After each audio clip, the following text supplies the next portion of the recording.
20 Philadelphia Street, Whittier, California, at Undercity Comics. Keeping Up with the Nerds presents issue number 220. My name is Sarah Landuar. Rene.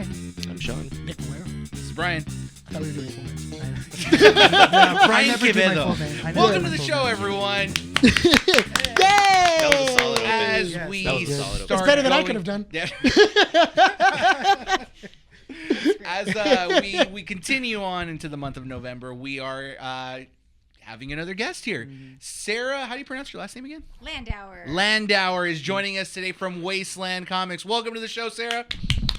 I love your earrings. Really quick, Brian. Can you bring up her Yeah. Your mic? earrings are Bring so up cool. my mic? Wait, No, her mic. I'm worried I have to So, I think disarm she's because fine. of the headphones. We'll see how it goes. are they heavy? Like, do No, they're they're not- very light. Really? Surprisingly Yeah. light. they look solid. I know. Like I don't even feel them right now. really? Huh? Because they look heavier than I guess they are. That's really awesome. Where'd you get them Like Etsy. at? Etsy. They're really nice. I like 'em. Etsy, where all the best jewelry is made. Yeah. I became an earring girl, and I don't know when it happened, but it's fun now. I love it. You know what? I've seen a lot of like really good earrings and Yeah. everything else. Well, because two of my buddies at work, they both got their ears pierced, so they've been going through because they have like the temps right now, Yeah. and they're like starting to go through like, this is what I want to wear, this is what I want to wear, and I'm like, all right, sounds good. So it's been a lot of Etsy. So Do they like tabletop gaming? they do like table. Well, one of them does. Are they dice goblin?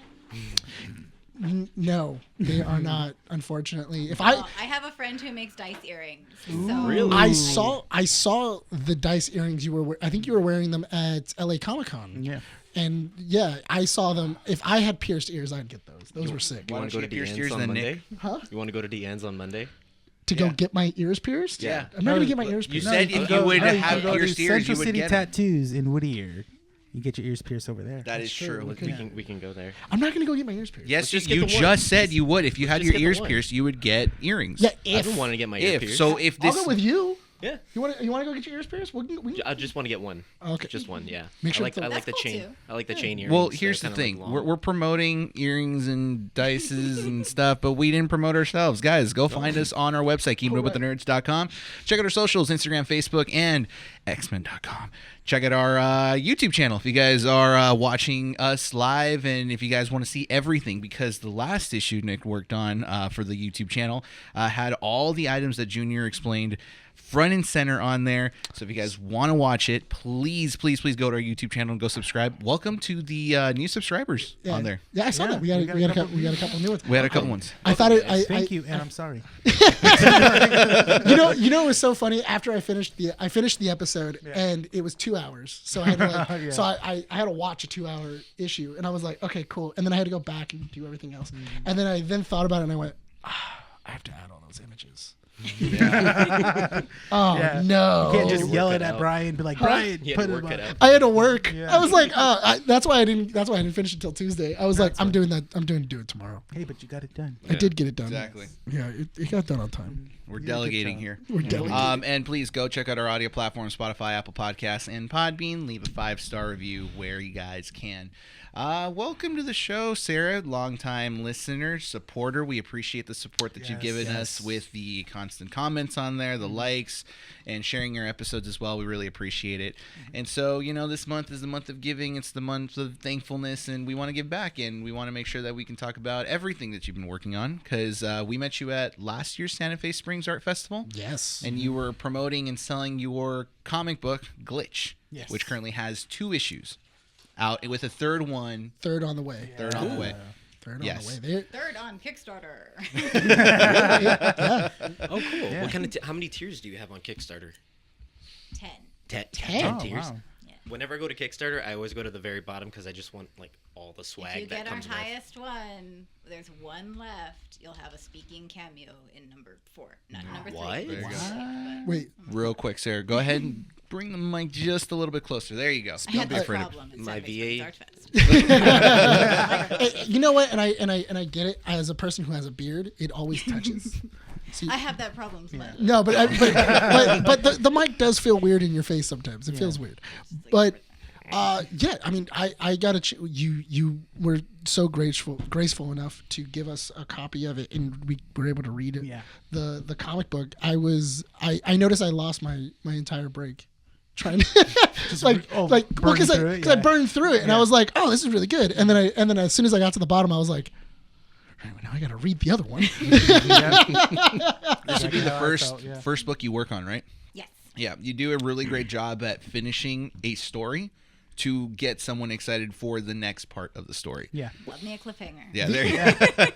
The vibe I was getting from it, well, I actually want to ask you, where did you come up with the vibe of the story and the world and everything else? Because I was getting a few things, but I want to see if where I was thinking kind of matches up.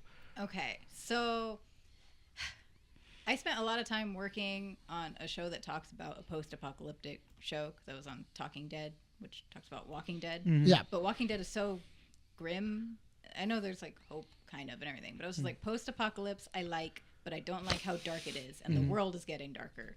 So I just kind of wanted to add something more like colorful and hopeful while keeping the post-apocalyptic thing I like. I was really, really influenced by Horizon Zero Dawn. There it is. Yeah. I had a feeling as soon as I because the premise that I got from the first issue was very much, spoiler, the ending of Horizon Zero Dawn. It's very much the whole thing of like her finding out that there was a world before, and them kind of doing like, oh, there was a way that they were going to bring back the world, and they're gonna, and everything else. I know it's hardcore spoilers because I noticed that when she walked in, the identification automatically happened. I'm assuming she's related to a scientist. I'm not going to say anything. Yeah, you can't. What the heck? That's I'm not even. assuming. I'm assuming. No. I'm assuming things. Go on Kickstarter. Spoilers.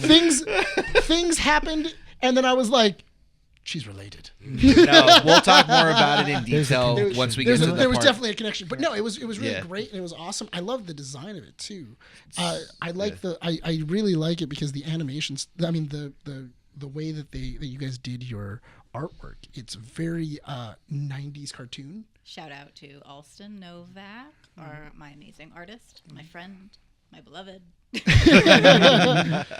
Was that kind of like the vibe you guys were kind of going for? Because I noticed it really does look like when what was it they used to do the Batman animated series. They used to do comic books of it, and the artwork looks so like the deep colors and like the bold lines and everything like that. It looks a lot like that, like really hardcore inspiration.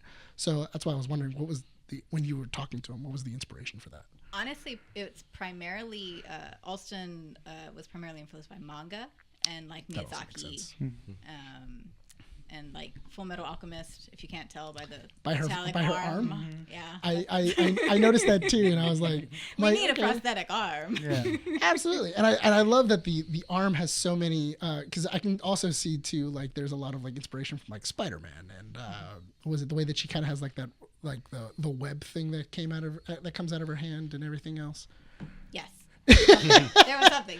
Her arm does cool things. Yeah, she likes to tinker. Yeah, it has like a lot of abilities to it and everything else, and I thought that was really sick. I was telling Sarah before we started recording that the art reminded me a lot of Archie's comics. It has that very kind look. of. Yeah, it has that look to it. So I don't know if that was the inspo, but then you mentioned that it was manga inspired, and I'm like the panel organization. It does remind me of like manga in that sense as well. The way it's like split and everything. It's really funny too because I did notice because of the art style I did catch myself reading backwards. I did. I now it makes sense because when I saw it, my brain immediately went, "You're reading a manga." New So, challenge unlocked. Make it make sense both ways. yeah. Or you bring back what they used to do with records back in the old days, and you have it read one message one way, and then if you read it backwards, it's a different message. You know what? Get demonic in this. Yeah. Hey, that would be pretty cool. So we'll talk more in detail about Glitch and your work and everything, because you and your team have essentially developed this book from the ground up. No major publisher. This is all like self-published and self-distributed as well. So it's going to be an interesting conversation, but people will have to tune in till the end, closer to the end of the issue to listen in on that. And it's great. It's a lot of great details that we'll be talking about. But you've been listening to the show. would you want to be a part of everything that we do, all the little shenanigans and conversations about comics and stuff like that? You want to join us on? Perfect. And I challenge viewers to beat me to the first comment. Challenge accepted. So far, Throw the she's gauntlet on- down. Yeah, Tell them. I'm actually more surprised that she doesn't leave a comment and then have like in parentheses first. Because every single time I'm always because I'm going through the analytics and then I see it has like 4 or 5 comments. Okay, cool. And then immediately the first one that pops up, Sarah. I know, yeah. Because I told her, I'm like, she's been beating Junior every single time. She does beat Junior. Yeah. Because Junior will leave it. I think I won't tell you the time in which you post your comic, but I did notice it of like when you commented on the last one, which was the skit. But now I find it funny that if you do comment on this issue, you're going to like be like, accept your challenge, Sarah. From Sarah. But we'll go ahead and start with comic strips, the portion of the show where we talk about topics that don't merit a 10 to 15 minute conversation. Hopefully we don't tangent out because we do want to get to Sarah's conversations and stuff about Glitch. Are we ready? Absolutely. Perfect. Yeah. All right. So, do we want to start with some comic book stuff, some gaming stuff, or some movie stuff? We have a comic book artist. A comic book writer. I feel like we should hit some comic books. Some comic book stuff. Okay. Do we have anything? Yeah, I technically do. Ryan Reynolds.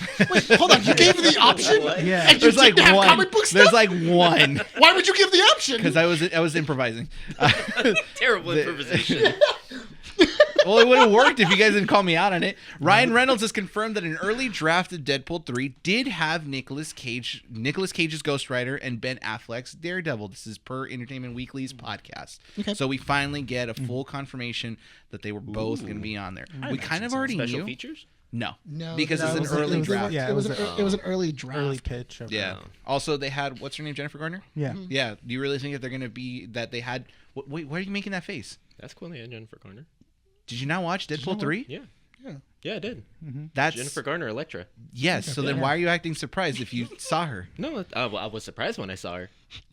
Were you not? No, it's Were just you the way. expecting to see her? No, it's just I the was. way you acted surprised. Now it's like you. Oh my God, let's go forward. I'm Keep tired of moving. this. I was confused. Anyways, This is the part of the show that we don't tangent out. Remember? Yeah, I know, He said but that. he was Ironically, giving a it was weird you. face. I'm being silent over here. Jesus Christ, I man! just want on the record. I've been silent. Why don't you hurry up? Oh my God. Well, then this is not going to keep you silent. Star Wars episodes 10 through 12 are rumored to be in the works officially. Stop hitting it. So- it's already dead. No, Just it's coming back, guys. It's episodes 10 through 12 are in the works. Simon Kinberg is set to write the trilogy as well as become an executive producer. I think I is don't what care. they said. Who is that? Simon Kinberg, he did. He's really big with Disney. He does a lot of stuff. He's big in general. He's written Jumper, X-Men Apocalypse, Dark Phoenix, Fantastic Four, Days of Futures Past, Killer's Game, and Star Wars Rebels. Yeah. Okay. So who was set to direct the next trilogy? What's her name? Oh, she was like a documentary. She was. Director. She was. Charmaine Obey-Chenoy? I think so. I think she was an Arab director. Which documentary? Documentarian, I believe. Yeah, I'm assuming she's not involved I anymore. I forget her name, yeah. Did they let her go? No, Oh, I haven't heard anything new. okay. Well, because they're supposed to be the Daisy Ridley movie. Mm-hmm. They're supposed to be like a brand new movie with Daisy Ridley, and then she has like the Jedi. I heard about It's that. her own Jedi Order. That's what they talked about last year at D23. Yeah. Because Daisy Ridley came back on stage and she was like, "Oh my God, I'm back!" Yeah. And then everybody was like, "Cool!" And then some people went, "No." It's a little bit weird because from the reports that were being posted, because this came out Earlier this week, maybe like a day or two ago, but they were saying that this was supposed to be following the old saga and kind of continue the story with Daisy Ridley's character Rey. But then there's also rumors that they're trying to create a new saga, And but it's that could also just mean Rey. But the weird thing is because they said that it's connected to the Skywalker saga, so it's supposed to. No, have it's supposed to be separate. Like this is completely new. From what I was reading, it was continuing the Skywalker. So they don't know what they're doing. Yes. Yeah. Yeah, at the From end of what the day. I was reading. Everything's just too up in the air right It's- now. it's- Nothing's concrete. It's a dartboard, and then they have easy. it's a roulette. You know what's you know what really grinds my gears? Oh, the, what? The more years that pass by, and the more concept art we get for episode 9, and then you're just like, why? Oh my God, something that way sounds so cool. Like what was it? Like Kylo Ren moving through an abandoned version of Coruscant. Oh yeah. And like everything's like a dystopian like city that's been like tearing down, and then he has to make his way through the Emperor's palace, which is also the Jedi temple, and he has to then go find like a codex that's inside. That sounds sick. That sounds really Isn't cool. That sounds so cool. Didn't Coruscant blow up? No. You're talking Alderaan. Alderaan blew up. Got it. Yeah. I forgot. Okay. Alderaan, big boom. A few other planets did blow up in Yeah, but The that was Force the Awakens. yeah. Oh, that but those that don't a- count. They never got screen time, so They they never don't got, matter. okay. It was a different system because the inside of the Star Wars universe, Coruscant used to be like the hub of the Republic, and then later on, they then when the Empire fell, they then moved the big city, and I mean their capital city where like everybody was, to a new system, and that was the system that exploded. I think it was the Harloff system. And that, folks, is how you get Nick to talk. Yeah. What's the next thing on comic strips? It's like I'm already done with Yeah. Star Wars. The only reason I know that is because of Christian Harloff. What's the next thing on comic strips? All right, bud. We'll go into some video game stuff. Gears of War E-Day was announced earlier this year, and John DiMaggio and Carlos Ferro will be voicing Marcus Phoenix and Dom Santiago. Cool. So they're coming back to be the voices of the characters, which is great. It's good. Cool. We got a did- confirmation on that. If they didn't, it would feel weird. It would feel really weird, like really jarring. It would feel weird. You never got into Gears of War? No. No. Yeah. If they didn't come back, that'd be really weird. It's kind of like what was it, Arkham Origins? When that came out, but and like Troy Baker Baker came doing the back as voice like of- the Joker, and then and Batman. and then Batman and everything else, and apparently I didn't know this. Kevin Conroy got in trouble for that one. Really? Yeah, because they said, "Oh, are you gonna be in the new Batman game?" Because they had shown Arkham Origins, and then they were like, and then he goes, "Yeah, of course I'm gonna be in the new Batman game." And they go, "Cool, you're gonna be in Arkham Origins." Oh, he thought. and he Arkham goes, Knight. "Arkham Origins, what's that?" And they go, "What are you talking about?" Whoa! You know, like, Yeah, they were like, "What are you talking about?" And then what he are you goes, talking about? He's "What are like- you guys talking about?" and apparently it went You live. just said you were gonna go. You were gonna do a Batman. No, you said. Yeah. it. I was. You said it. And yeah, because his exact words were, "Yes, I'm going to be in the next Arkham game. I've already started recording." So and then- this was the Suicide Squad. No, this was Arkham Knight. It was They- Arkham Knight because Arkham Origins got revealed Yeah. before Arkham Knight was announced. Yeah. And so everybody then especially leaving like the cliffhanger of Arkham City. You know. So and then you got it's- Arkham Origins, yeah. and then everybody's like, "Oh, okay, cool." And that was the first trailer where it didn't have any voice actors. So they then went, "Are you returning to Arkham?" And he goes to the Arkham series, and he goes, "Yeah, of course I am." He goes, "I already started doing it." And they go, "Cool, we're looking forward to Arkham Origins." And he then goes, "What's Arkham Origins?" And they go, Mind you, that's a different studio too. Yeah, it was It's WB Montreal. Yeah. and Rocksteady was doing the whole Arkham Knight series. See, So- this is why I couldn't and- get into the Arkham games. There's and- just so many. There's what is it? Well, the big problem was that there's 6. 6? Officially, Are you including the VR ones? Well, Yes. Unfortunately, those are connected. Yeah. They're technically Yeah. canon. It Not only is, that, but yeah. also I think there's a PSP version. There's also a PSP game. But the big deal was essentially he spoiled the fact that they were making a new Arkham game, and then he got a call from Warner Brothers, and they were like, "You are not allowed to go to any cons for the rest of the year because you were not supposed to do this, and it broke NDA." But he thought because they already knew about it that it had released. Yeah, And so that's why he was confused because they didn't tell him that they were making another Arkham and game. that's a burp on their end. They had to tell him like, we're working on another game, but you're not part of it. But yeah, they didn't tell him. So then it's anything. Warner Brothers' fault. Kevin Yeah. Conroy's Yeah. innocent. Yeah. Clear his name. I mean, It's a publicist. No. Even in death, we I was can gonna clear say, his I mean, name. It's fine. He's an innocent man. Warner Brothers messed up like they always do. Yeah, of course. Royally. Yeah, exactly. It's not their Man. fault. There is interestingly enough, I've started to find more interest in this. Nosferatu had its first public screening today. I so want to see that movie. Yeah. Yes. I wanna see it So, so have you much. seen the trailer for Nosferatu? Not yet. Okay, so it's interesting because the advertisement for it was a little bit strange when it first was announced. Then there were like maybe 1 or 2 trailers that came out during some movies. Yeah. It's directed by Robert Eggers. Robert Egger. He did The Lighthouse. He did the Northman. He's done. Dude, the Northman was sick. I think he's also done The Witch. Yeah. Yeah, so he's done a lot of stuff. So The Lighthouse is amazing. The Lighthouse is really good. Yeah. It's weird, but I like it.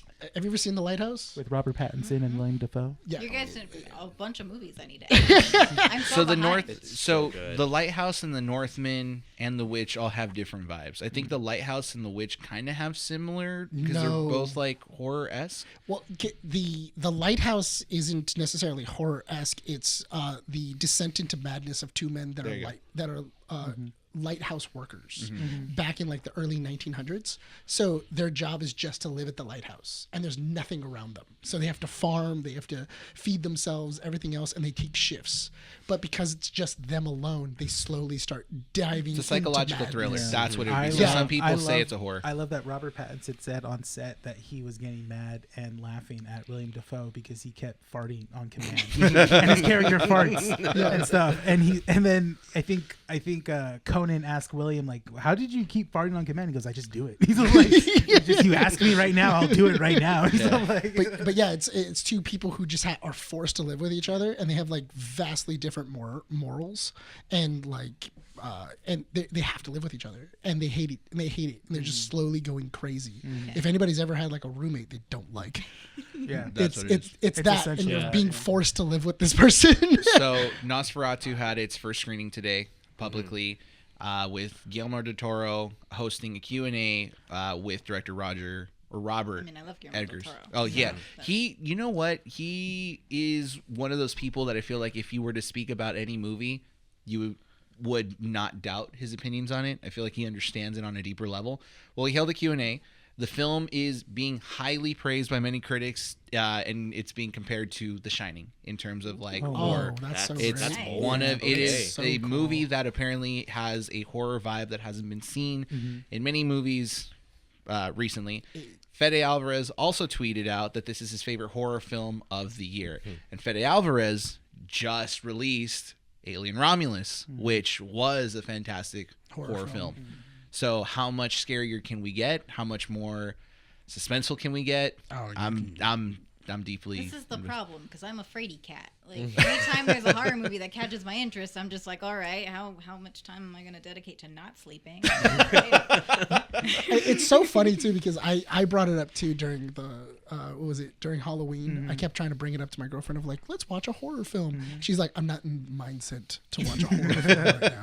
Put on a comedy, and I was like, all right, I'll put on something else. So we watched Shameless. I don't know why that was. What? That was our compromise. That was our compromise. Just Shameless, which right, also so- It's a bit of a horror I'm- show I'm sometimes. 4 seasons in. I love it. Oh, No, it's good. you've never I've seen never Shameless? seen So good. Shameless. Oh, you never seen Shameless? Never seen it. Nope. Oh, it's so Lip addictive. and Once you Frank. start, you can't Oh. stop. Dude, that's what we. That's what we. William H. Macy Yeah. is such a great We've been character. we've been in that. taking time on and off for Abbott Elementary and what was yeah. it, and Shameless. That's what me and Mandy I've are never doing seen now Shameless. with Ted. It's so good. It's good. Like It's I got No, sorry. you stop. Hold Don't on. no No, because no, I still no. have to watch The Penguin, As- and it ends next week or Oh, this Sunday. I caught up, but anyway, I didn't. Well, that's your problem. Anyway, what was it? As somebody who comes from a very messy family, it touches you. Yes. Oh yeah. If you come Bit of from a PTSD there. yeah, Yeah. if you Oh, come so from many a episodes. some Yeah. topics. Oh my if you God. come from a very messy family where like just everybody else's drama just seeps into your life. Or just alcoholism is rampant. Yeah, or in your, alcoholism in your or family. or I was getting alcoholism. Vietnam flashbacks. Yeah, Oh my God. alcoholism. Yeah. Those no, Mickey bottles in the corner. Monica had. Jeez. Well, no, because Monica actually had a. It's the show's triggering. Like What,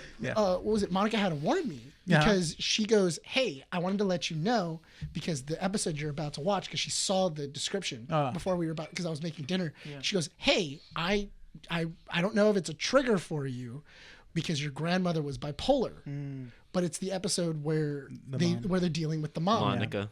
You're dealing with Monica and her her highs and her lows. Yeah. And she goes, I don't know if like that's very triggering for you. And I was like, don't think so. And then we started watching it, and I was like, I actually remember this. Yeah. I remember dealing Yeah, there with were some good moments, and then I remember this. it just yeah. all would just Well, kind of because like, when I she would was just when I fall was out, go younger, my depressed. grandmother. I remember we went to Vegas, and she was bipolar, schizophrenic, and she also couldn't sleep. So and everything else, great. So didn't know who Triple I was. threat, Yeah, triple threat. Didn't know who I was talking to. Anyway, but there were times because she couldn't sleep. She loved Vegas because Vegas never closes. Yeah. So there was all these there were these days where she would actually wake us up at like 3 a.m. when we were in Vegas, and then she would take us to go get sundaes, and that was like her thing. Yeah. And she wanted to like be active and do things. Yeah. And then like later on in the week, They crash. she just wanted to stay in bed. And we didn't get it. Like we Yeah. were just like, I don't get it. And my dad was like, this is how it is. Like, she has like her ups and she has her downs. Yeah. So I didn't realize it was a trigger. And I was like, oh my God, I totally remember this. Yeah. It's interesting thing that you're saying. It's like reminding, because when I associate the word trigger with something negative, like if something is like triggering, it's like, oh, it brings back like A traumatic, negative negative memory? thing. But you're kind of talking about it as if it's like, oh, it's reminding me of this moment. Yeah. It's triggering a memory that you. Yeah, triggering got co-opted. It is not always a negative thing. Yeah. It can trigger a memory. Huh? That's For me, when I watch the show, it does. Oh, when William H. Macy fights with his kids, Oh. drunk. yeah. Yeah. That reminds me of happened. that. Frank is a terrible. Frank is a terrible father, He's but a just great I'm sorry. TV character. I'm though. so sorry I did I this. know, I'm so I sorry know. I did this. Yeah. Sorry. I did. We're tangenting, guys. We're tangenting. I This brought isn't the topic. Is not Shameless shameless. is good. That's all I have to Shameless is say. On good. It's another so note, good. me and Highly Andy got into Ted Lasso though. Yeah, finally. Oh, Welcome Good for to the you, club. buddy. Good. Welcome. So good. Welcome. How far into it? Oh, we're only like 6 episodes in, but it was so funny. I watched the first episode without her, and I was like, "Babe, you got to watch the show. I know you'll like Ted Lasso." And she's like, "No, I don't know." She watched it. No. I told her, "Let's watch the first 3 episodes and go. We'll go from there." We get past the 3rd episode, and it's about to play on its own. Usually, when she's not into anything, she goes, "Okay, I'm done." She didn't say anything, and we just let it play. That was a green light. Yeah, and then I was was a like, green light? Yeah. and I was like, and we just talked about it too, because I love the character of Ted Lasso. That he's so charming. He wins people over. Yeah. So And positive. I go like, did Ted Lasso just win you over? She goes, no, I'm just watching it. And I'm like, you like Ted Lasso. When you get to a specific, I think it's not the last season, but the 3rd season, because it ended with 4, right? No, it ended with 3. There's 3 seasons. Okay, so it's the 2nd season. It's one where Jamie is in it. That one triggered me. That's yeah. You I what I'm talking I know. It's seen. Yeah. Roy and Jamie have great arcs. Oh, okay. Yeah. They have a great arc. So does Nate. So Oh, we're okay. adding more Good to your too. list if you haven't seen Ted Lasso. Watch It's it. been on my list for a very long It's time. Same. I need to love. finally get to I it. love the idea that. That he made this character as a joke. Yeah, no, it's funny because I didn't expect Ted Lasso to be that type of character. I thought he was going to be a more of like arrogant coach, Yes. American, just like questioning everything in England and stuff. But because he's- Americans are, that's always how we're portrayed. Yeah. We're always portrayed as like complete and total jerks. Yeah. And I love this idea of a very nice American from like the Yeah. Midwest is then brought to Britain. he's and essentially a dad. and he's basically he's just like everybody's dad. Like he just Yeah. wants to take care of everybody, and he's so caring, and like one of the big things is like they're just like, you're gonna keep losing. Yeah. Like you need to start winning, and he was like, that's not what's important here. I don't need to win. I need to make sure that those men can be better people. So the brilliant thing, I think it resonates with you a little more, Rene, now that you're watching it. So what the show does well, especially with the show that's very heavily based on like sports, it doesn't make you look stupid if you do not understand European soccer. It explains the rules and the format pretty well because you're They spoon feed it. they Yeah. spoon feed it because Oh, you're cool. learning Yeah, alongside I with haven't Ted. seen it myself. Well, The because first 3 episodes, you don't even the- get to see well, the players play. Yeah. It literally will start. They'll be like, okay, the match is going to start, And and then then it's after. it cuts. Yeah, and then it Yeah. cuts back into like, okay, they're coming back. the best thing about it is the fact that Ted is a football coach. He's an American football coach that is then hired to teach British football. So he's and he has Soccer. no British idea what the football. rules are. So even what was it? Rugby. Yeah, so like there's even a scene in like the first couple episodes where the guy like calls offsides and he goes, "How is that offsides?" And then he goes, "No, legitimately, like tell me how it's offsides. I don't understand." So the one that makes me laugh the most is I think he was playing the it's like one of the secondary cups in England. I forget what it's called, but he goes to Wembley the huge stadium that's in Spoiler. England. Who cares, dude? Obviously they're gonna get there. Obviously, I wanted to know. Okay, well, you'll know why. You know what? Came out 6 years ago. Your fault. Wait, really? It's 6 years old? Yeah, Yeah, it's 6 6 years years old. older. So he goes to Wembley, he sees the stadium, and this is before something happens. But he basically says like, "Oh, this pitch is bigger than the one that we train at," and he gets told, "Yeah, because all soccer fields are different." He's like, "Wait, so there's no regulations?" Like, no. And you're like, yeah, if you know soccer, yeah, obviously no soccer pitch is the same. Yeah. Everyone has a different size, so you kind of have to accommodate to that. But it does a good job at not making you feel stupid because the main focus is never the game. The main focus is your characters and the arcs and the different stories. Like the not the manager, but the owner of the club is very arrogant, very like money focused and stuff. And then by the end of the first season, complete turnaround. Yeah. And you start to grow on that. So yeah, and I think I liked one of the few jokes I liked is when they talk about the captain of the team, and when he leaves the office, and Ted's like, yeah, he's gonna be super pissed once we win him over. He's like, he's gonna be so mad it's so great too, because later on, like, there's things that are happening. I'm assuming it's gonna happen. There are things that are happening, and then you hear Roy in the background. He's like, "What have you done to me?"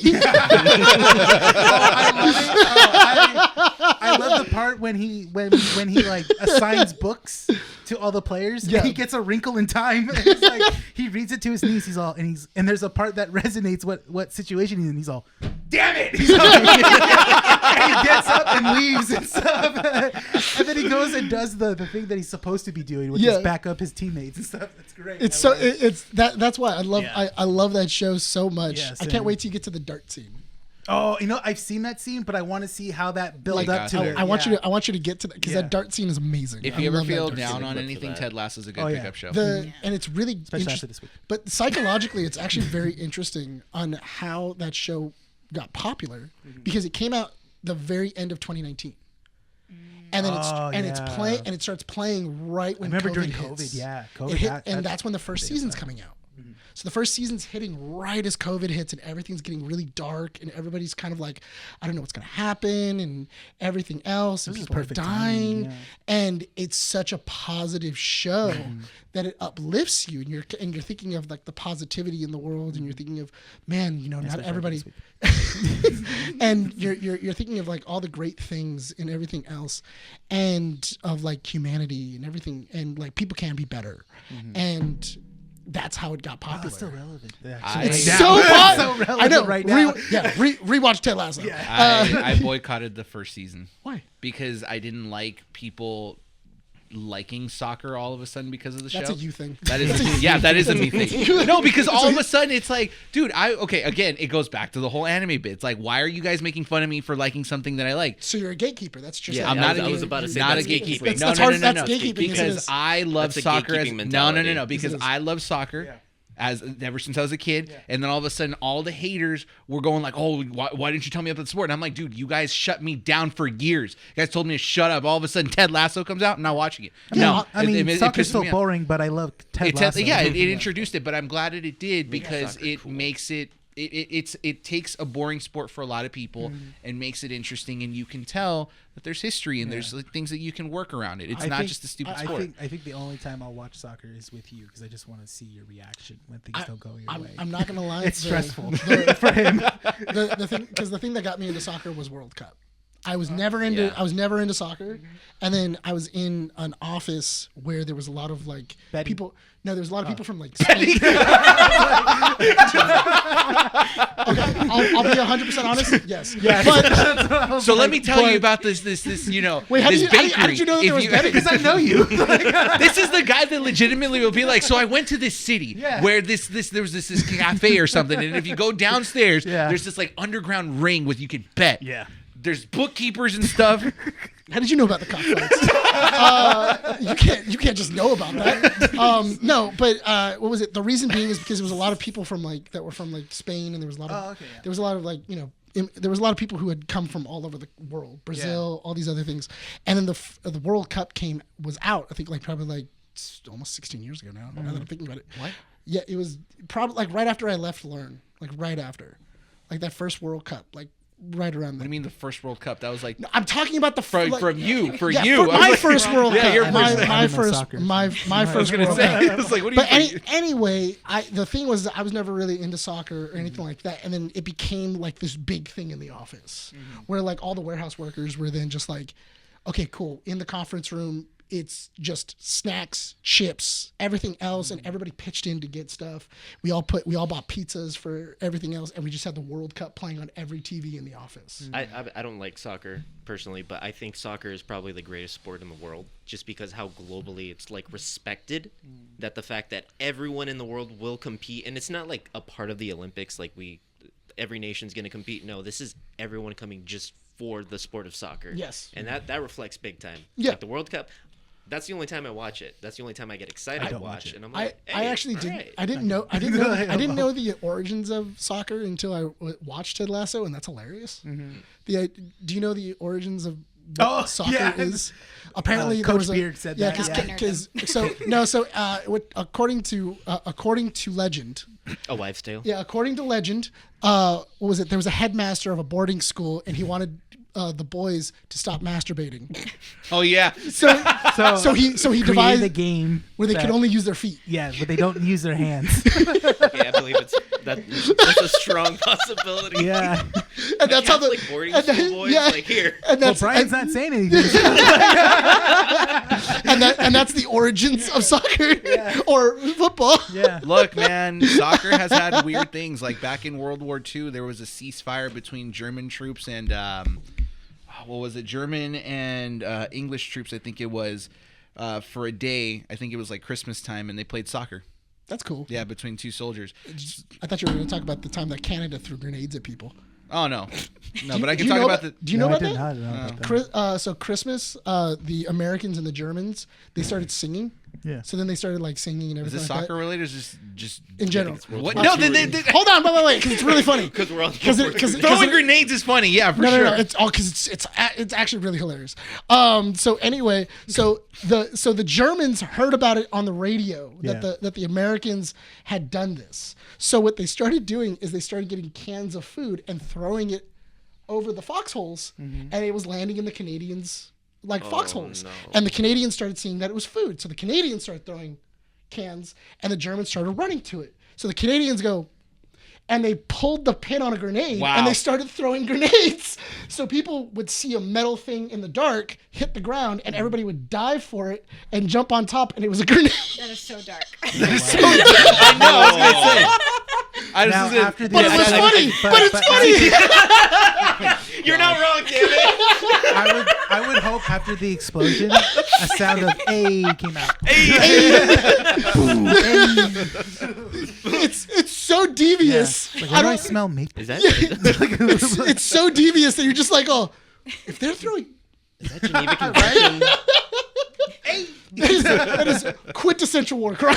No, that is That sounds like one. That's a hardcore war crime. Sounds like one. look, I brought up war because of unification with soccer, and then here's Nick going taking one of the nicest countries in the world and saying like, yeah, we threw grenades. Yeah, but it was against the Germans. Yeah, Yeah, it was against the Germans, so it's good. You know, we don't like It Nazis. was a weird time in history. Yeah. They kind of hated each other. Yeah, well, yeah, it's when Nazis were bad. how did we get from Nosferatu to Ted Lasso? I know, right? There's They're your exactly tangent. the same thing. I don't know what you're well, talking about. Yeah, dark and scary. Ted Lasso. Ted Lasso. Yeah. Have you Anyway, seen Coach Beard?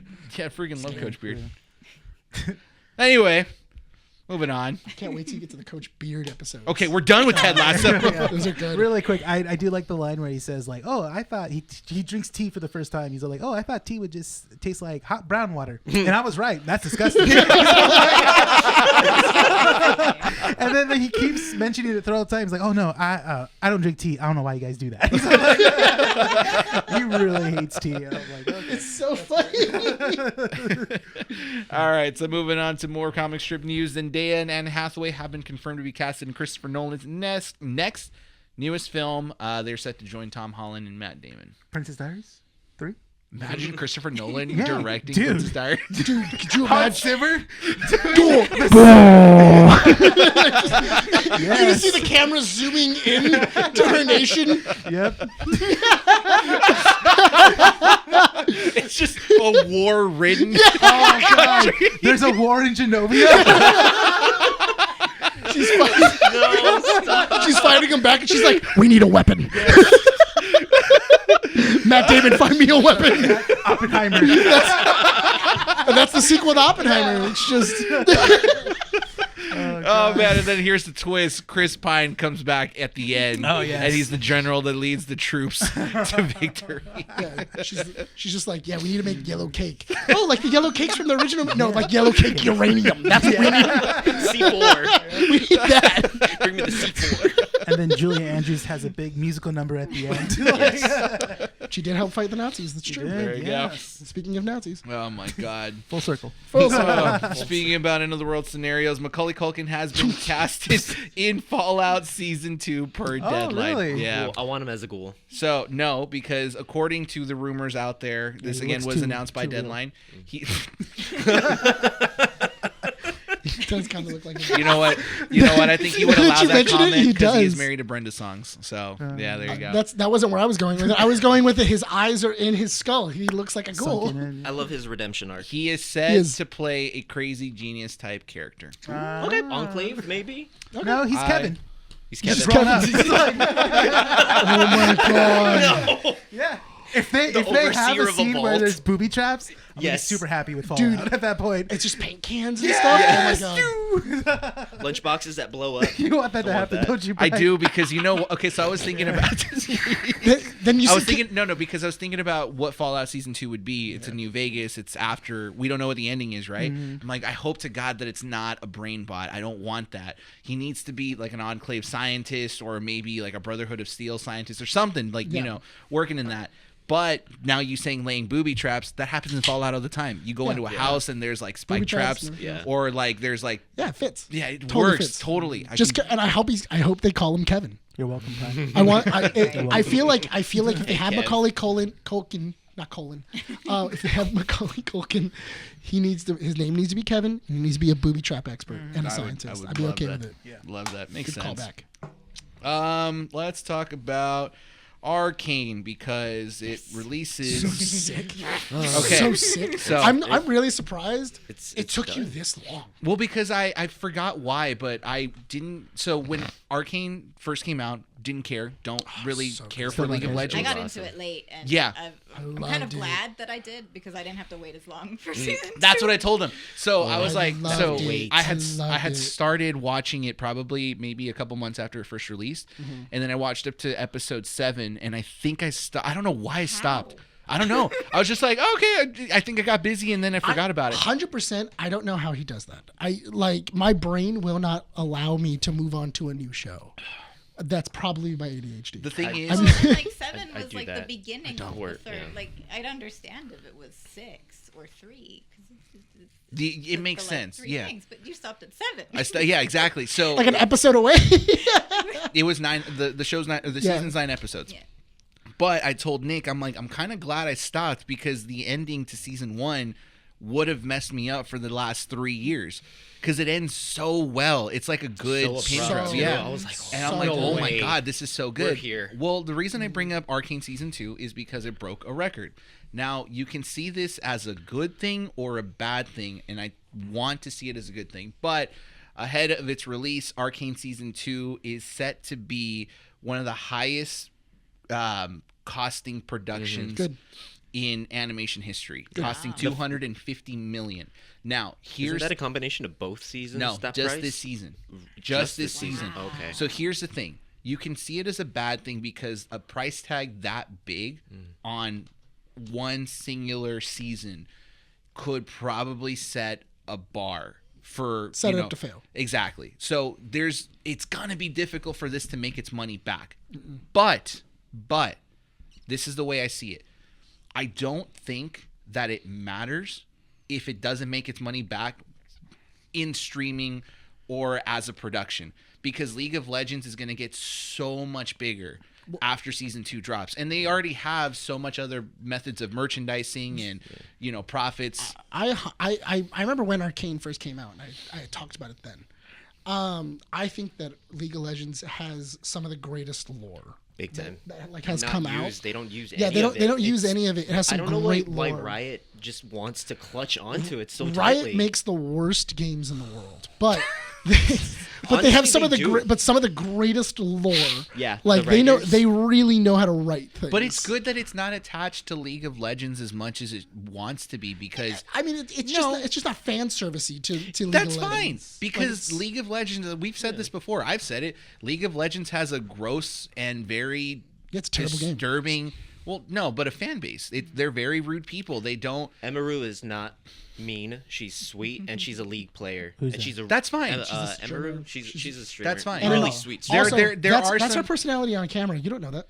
Well, no. That's true. That's You all know I that- need to know. look, That's- She's a demon behind camera. Is she? I don't know. Look, I'm just making a there are doing some this for shining lights out men. there, and I can totally understand. Not this the fan base should not be representative of everyone, but The meme when is, yeah. when your one face is what's his name, Tyler One or whatever, that angry short little dude, yeah, Tyler when One. he's the He's face of your game, hilarious. it's kind of disturbing because it shouldn't be the representation of that. My thing is that for the story that they chose for Vi and also for Jinx, and the way that they were able to bring in Echo and they were able to kind of like bring in this whole like world. The foreshadowing. Yeah, the foreshadowing that they were able to do in episode 1 that then pays off. Like if they never got a second season, which we all knew they were going to get a second season because it did so well. Yeah.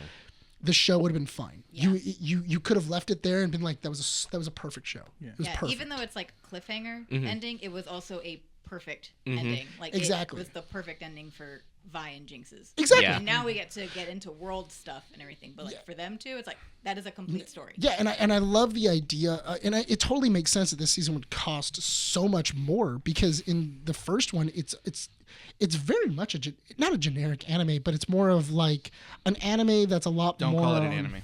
It is an anime. I don't think it's. No, It's an American anime. It's American anime like it's Avatar. great animation. Let's No, just leave it's it at it's no. an American anime. That's No, what it it's is. American anime. Yeah. Nope. Yes, it is. That's 100% what it is. So, as an American anime, it does a really great job at not only telling a story but also foreshadowing. And they built this world that is now opened up to its technology and the powers and everything else. And the fight scenes are just going to get so much Didn't crazier. they cancel it? This is its last season. They only gave it 2 seasons. I don't know if canceled is the right word because they always intended for it to, I think, Yeah, only be. I because So, heard no, that they wanted to actually go intended- 5 seasons. yes. They wanted to go 5 seasons. Riot said it. Riot and the other company that was helping produce it, I think it might have been Netflix. They were fine that it was actually taking so long because they wanted the project to stop. I don't know why. This is what's been coming out I think it was writing. recently. Interesting. So I was like such a great show, and we only got 2 seasons when we have so much lore In from all the first week. in all fairness, I am okay if this show ends and then you make spinoffs. No, and you I make thought I a- had read something about them wanting to To- cover other. So Yeah. spin-offs is not the right word to let this happen. I would much rather, because I agree with you. I think planning for 5 seasons would have been a little bit too much, especially with the amount of animation that goes behind it. So it is Because anime. that price. animation, not anime. So I will say this before I get into the point that you were trying to get to about, creating other stories in this universe.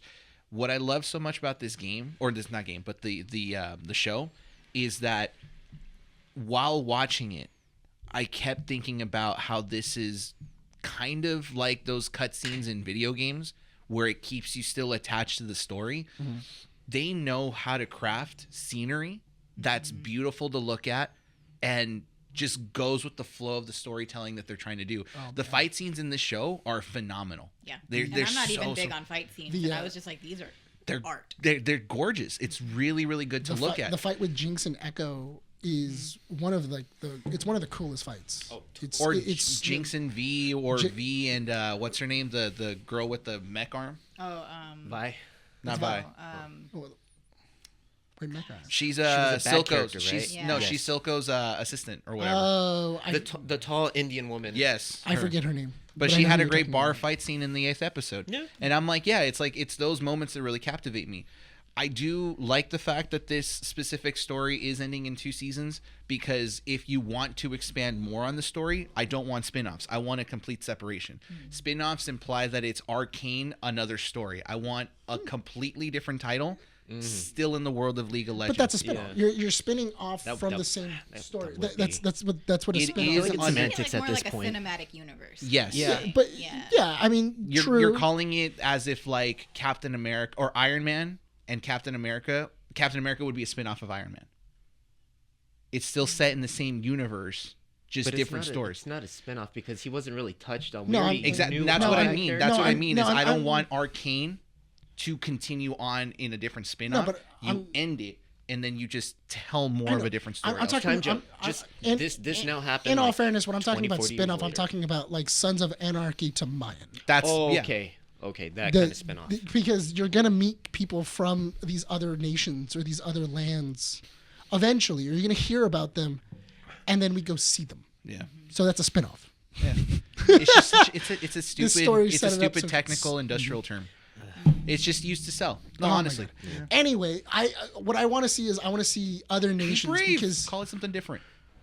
I want to They already see. have League of Legends Arcane, so the Yeah. next It's- one's just yeah, League of Arcane. Legends But- and then another. But the thing is that Exactly. because with Arcane also comes like its own thing because it's like a weird thing of like the techno with the magical, I'd like that. and because we haven't even touched like Demacia or anything else, which is more of like Nothing. religion. It's more of like religion and nationalism and everything else, and then their magic, because their magic isn't affected by mechanisms and everything else. It's all about their belief in their own god. And I mean, there's also the dark people, or like the creators of the universe, and they're Yeah. like the dark entities, and they have like their own like heralds Exactly, and stuff yeah, that we and- see later on in the game. Yeah, That- because I wanted to see like that, but we're not. Annie with Tibbers and everything else. The where guy she with the was- scythe, I forget, and he can turn into the That's what I the mean, though. demon guy as well. But that's what I mean, though, is that like Arcane is all about like this mecha magical thing, like this combination. If you were to then do another one of like Demacia, or you can anybody play else, Legends you of can do anything Runeterra else. and get like a lot of You big can. chunks. I feel like that game is slept on. Oh yeah, Runeterra is so good. Runeterra is a fun Love card Runeterra. game, kind of like a Marvel Snap in a way. I've like spent so much you money have on your that game. values. You did? Which one? Don't judge me. All right? Wait, for which one? When I get into a game, I get into a Runeterra? game. All right, relax. Yeah, this is the same guy that was mocking or talking about Pokemon TCG, like criticizing it a lot.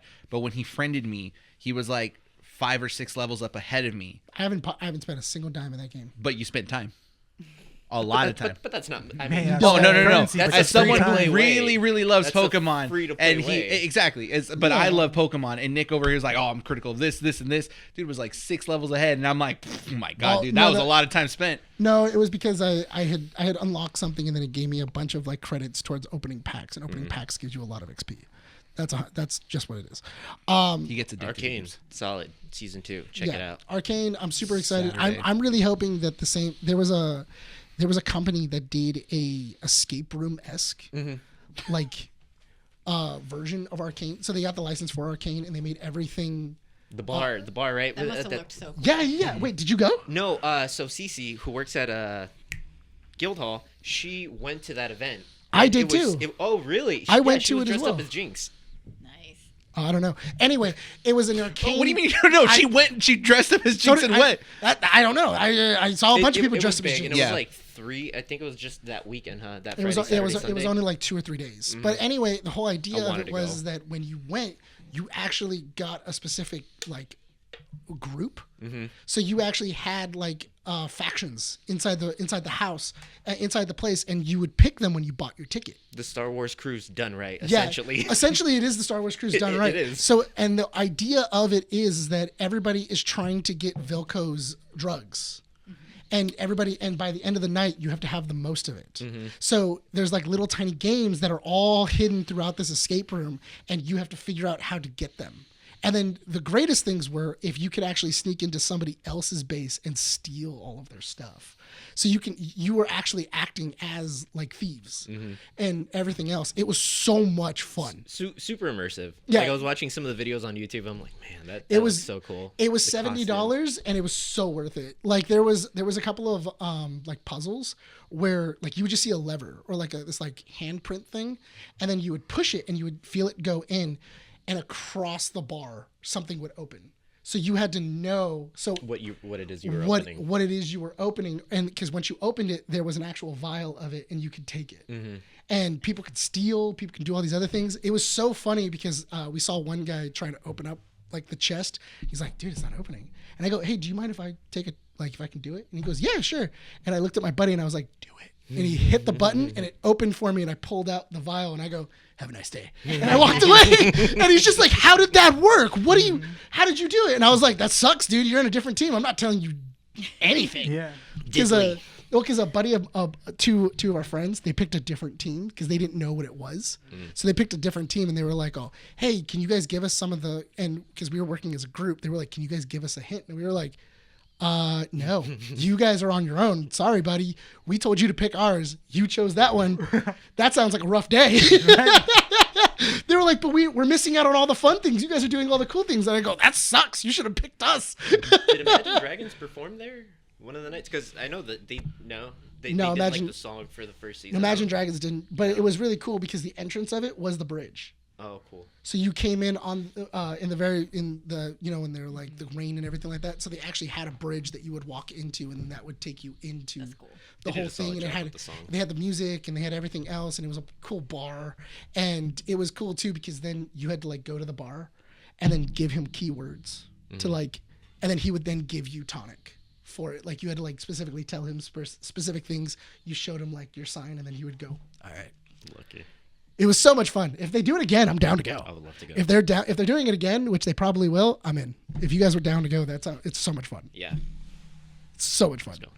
Sounds like a lot of social energy I don't have. Give me some edibles. I like doing fun things. Yeah, I don't. Oh. All right. Are we good? Yeah. You're good? Okay. I just wanted to make sure. I wanted to give you your time because that was like a 5-minute conversation on the whole.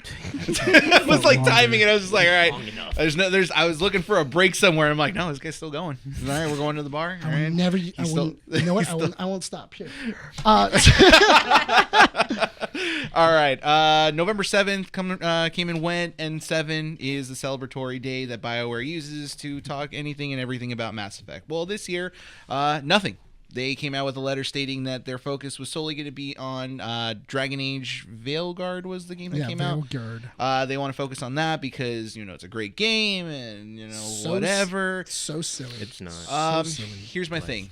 I never had beef with Dragon Age people up until today when they took that day from me. Took it from him. They took it from me, and I'm like, how dare you? Listen, I get it. It's Listen, you have every other day of the week, but November 7th is my day. No, they just said, He says he's listen. not a gatekeeper. They said, I'm not a gatekeeper, I swear, but you can't have my day. That was my day. But they said that they would be celebrating Mass Effect with DLCs that you can find in multiple different games, including From No Man's Bungie, Sky, No Man's Sky. Destiny 2, Dragon Age Veilguard also got an armor that you can get for free. Dude, just give me Mass Effect 4. Like, stop. Well, here's the thing, Nick. Here's the thing, and this is what I was telling Sarah earlier, that it pisses me off that BioWare decided to say, look, we got nothing to announce.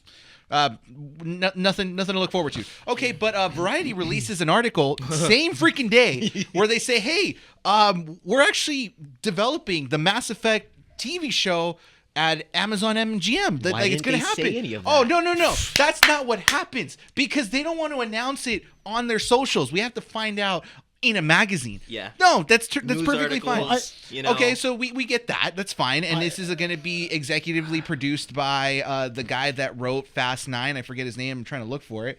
Whatever. It's James Hahn. On Amazon, right? Daniel Cassie. Yes, it's an Amazon MGM product. It's going to happen there. It's on Amazon. I have high hopes. Yeah, they think production they're pretty value. good adaptation. Yeah, which is fine. It's fine. We're going to get a TV show. I'm excited. I'm great. I'm happy. Not gonna lie, I'm Does he totally seem happy? I'm not. I'm Because actually- here's the other stupid thing is He's that not happy. no, I'm not because the listen, stupid thing? why are we not announcing these important things on November 7th? Get me hyped because not like maybe a week ago, Rolling Stones puts out an article where they talk to the people working at BioWare and they're like, oh yeah, no, our focus is on Mass Effect 4. It's gonna happen. We're in full steam ahead. Well, then wait until N7.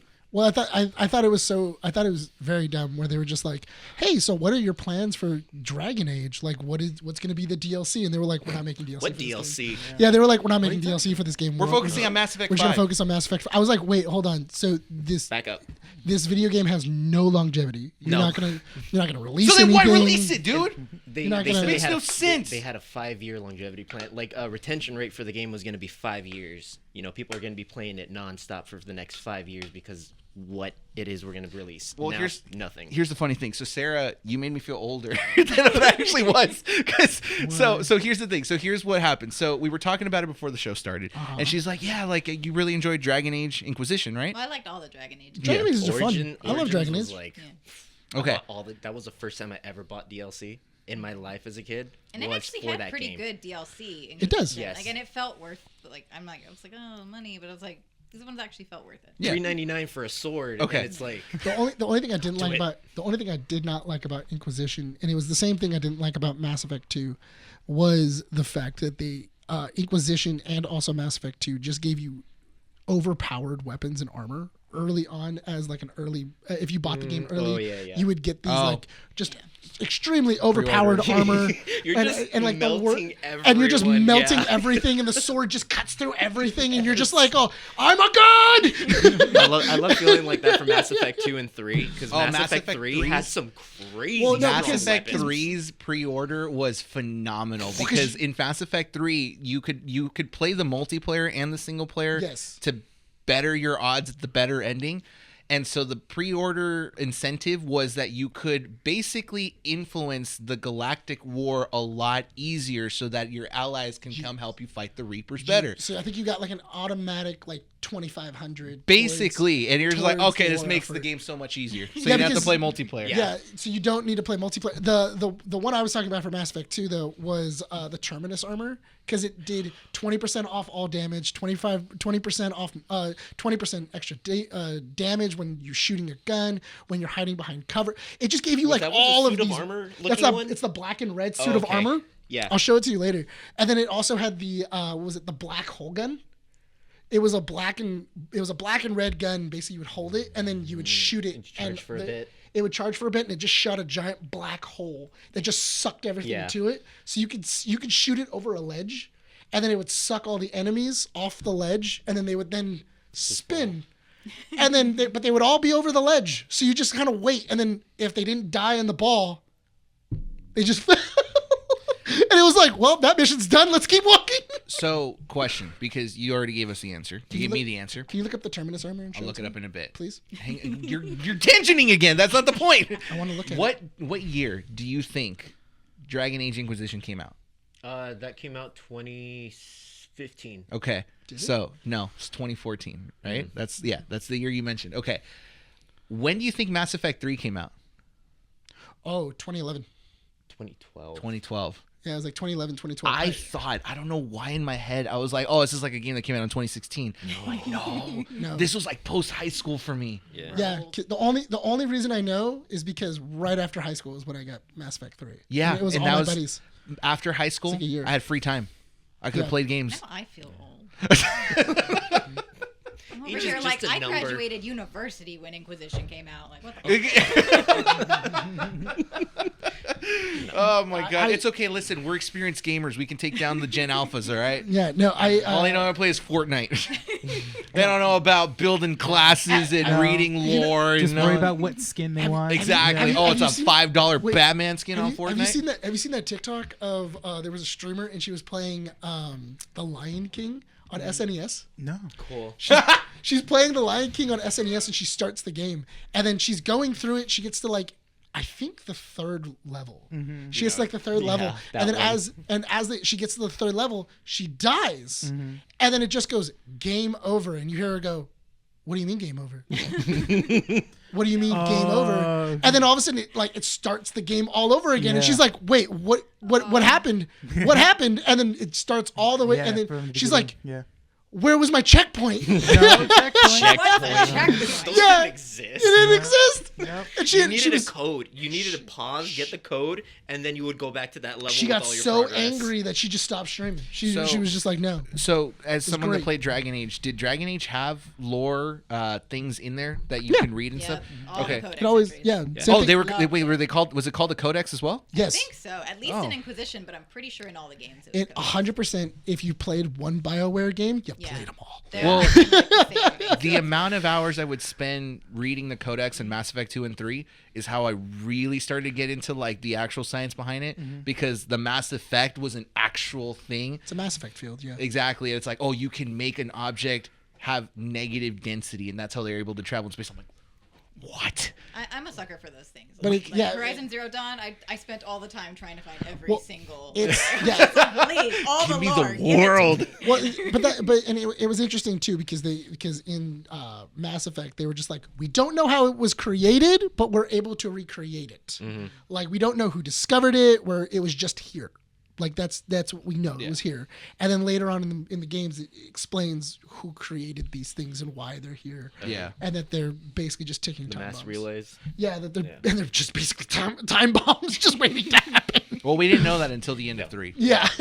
Basically. All right, I'm going to burn through the last bits of comic strips because we're already Say hitting an that, hour. yeah. So Say that, let's go with this. Pokemon Company released Pokemon TCG Pocket to stellar success this last week. $12 million in profit on the first day.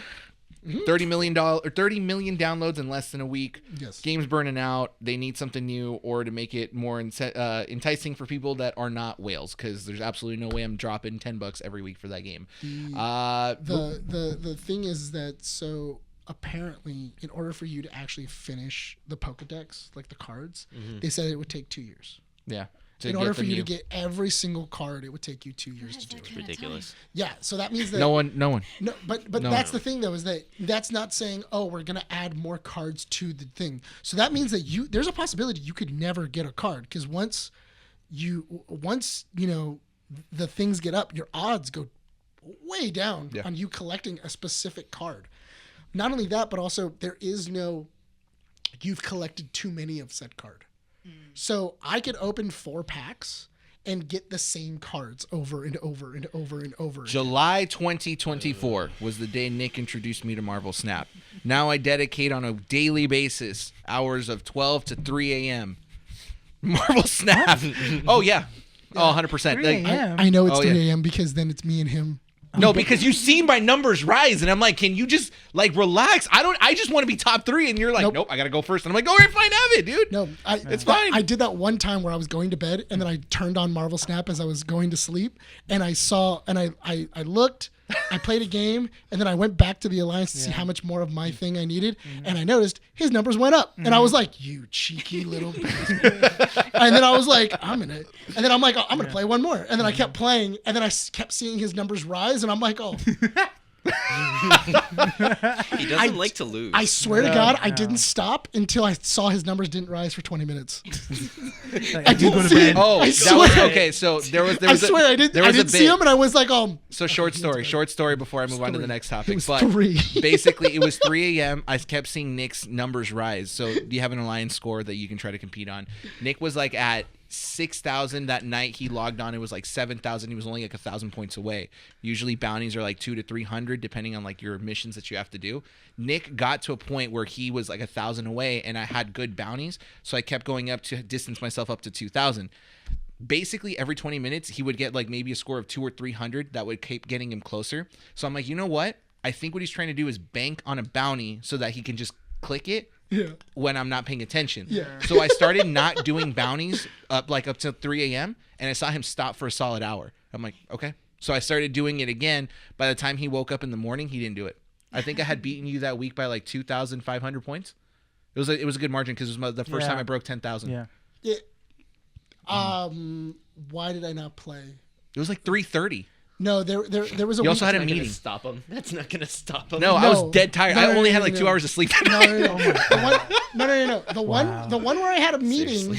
No, I'm the only- one. I mean, I'm happy just to be top 3. And that's But the you guys, goal. you guys No, are trying to get top 1. in all Toxic. fairness- No, Yeah. it's listen. Toxic. I've had it 3 weeks already. I think I had it 2 weeks in a row. I think I'm satisfied. And no, you're not. Don't you lie to me. I'm satisfied. No, because that's what you said last time. You're like, oh, I think as long as If we're I on see top an 3, opening, I'll and take then it. Okay, Yeah. so this is what happened. This is No, why. you didn't. Why do you have no, to defend 'cause you- yourself? no, no, no, no, It's no, no, no, no, no. fine. Be quiet. You've been No. playing since the beginning. I don't care. No, I haven't.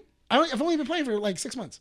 What a liar! I've not been playing for You the beginning. literally. But how much money have you put into No, it? pull That up Marvel doesn't Snap. matter. Pull up That Marvel doesn't Snap. Pull up matter. Marvel Snap. Yeah, I'm What's pulling his it up collector right now. score? Yeah, What's his hold collector on, score? does that I got have a to do slow with phone. Hold on. What does that have to do with What do you anything? mean? What is? I've been playing for 6 months and I barely have a collector score of like 2,000. I work. So do I. I What do mean, you I might spend money. I don't know. You don't know. To clear it up real quick. You don't know because- my life. Because remember when, around the time you guys tried to get me in, you got your brother in at the same time. No, Jonah's not his Oh, brother. not- Jonah's not my okay. brother. I thought it was. I have He no had idea who spent Jonah like is. $50 or something, and you had even like Oh, told. that's like, his friend Andrew. Oh, That was my okay. buddy Andrew. Yeah. Because he yeah. ended up having like a score like super high collect- within like yeah. 2 That's days. what I called him out on, was because his rank was like iron, but his collector score was like 1,000. And I'm like, how? He's like, oh, you spend money. I'm like, yeah, obviously. Yeah, you can. I mean, but you can. You can. But the reason I'm saying that there is, which Okay, you're out of the top 3 right now. Oh, is it Big Bins? Yeah, it's Big Bins. By how much? Well, he's gotten more cubes than you. That's fine. Yeah. But anyway, 466 so this is what happened. cubes. So there was one week where where everybody went, all right, as long as all 3 of us make it to the top, it's fine. So I went, okay, cool, Really gentleman's quick, agreement. Your collector score is 11,600. 11,000 in 6 months, Nick. Do you know how much the little thing costs for 250? There's a pack that's for 200. Brian's collector score is 2,340. I'm sorry, it's not my fault. You're bad at the game. It's not, Nick. There's a not my package. fault. There's a package that literally says if you want your collector score up by 250 points, it costs you $100. I have not spent that. I know you haven't, I've but spent you it- spend money. Oh, yeah, definitely 11,000. In Where's my the popcorn? defense, Stop shaming him. Huh? I know. Where's the popcorn? Like, I know. Hold on. Hold on. Okay, so hold on. So let me get through one, and then I'll get to that. What? So we had a gentleman's agreement. There's and it no was- gentleman's agreement. You shut your mouth. Oh my You God. shut that mouth. Anyway, we had a gentleman's agreement one week, and we all said as long as we're at top 3, that's fine. So then Yeah. we went. So then we all That's went. true. So then we all said, okay, cool. Whatever it is, I we'll just leave it alone. understand. Yeah. We'll leave it alone as I long as the understand that. as long as the 3 of us are there. So then I looked at it, and it always refreshes at noon. It always refreshes at noon. No, not this last No, season. it's been. It was at 11:50 It's because this last one. It's because the rest of the world doesn't do daylight savings. That's dumb. So, makes sense. so what happens is that I look at the score and I'm like, cool, I'm up by 200. That's fine.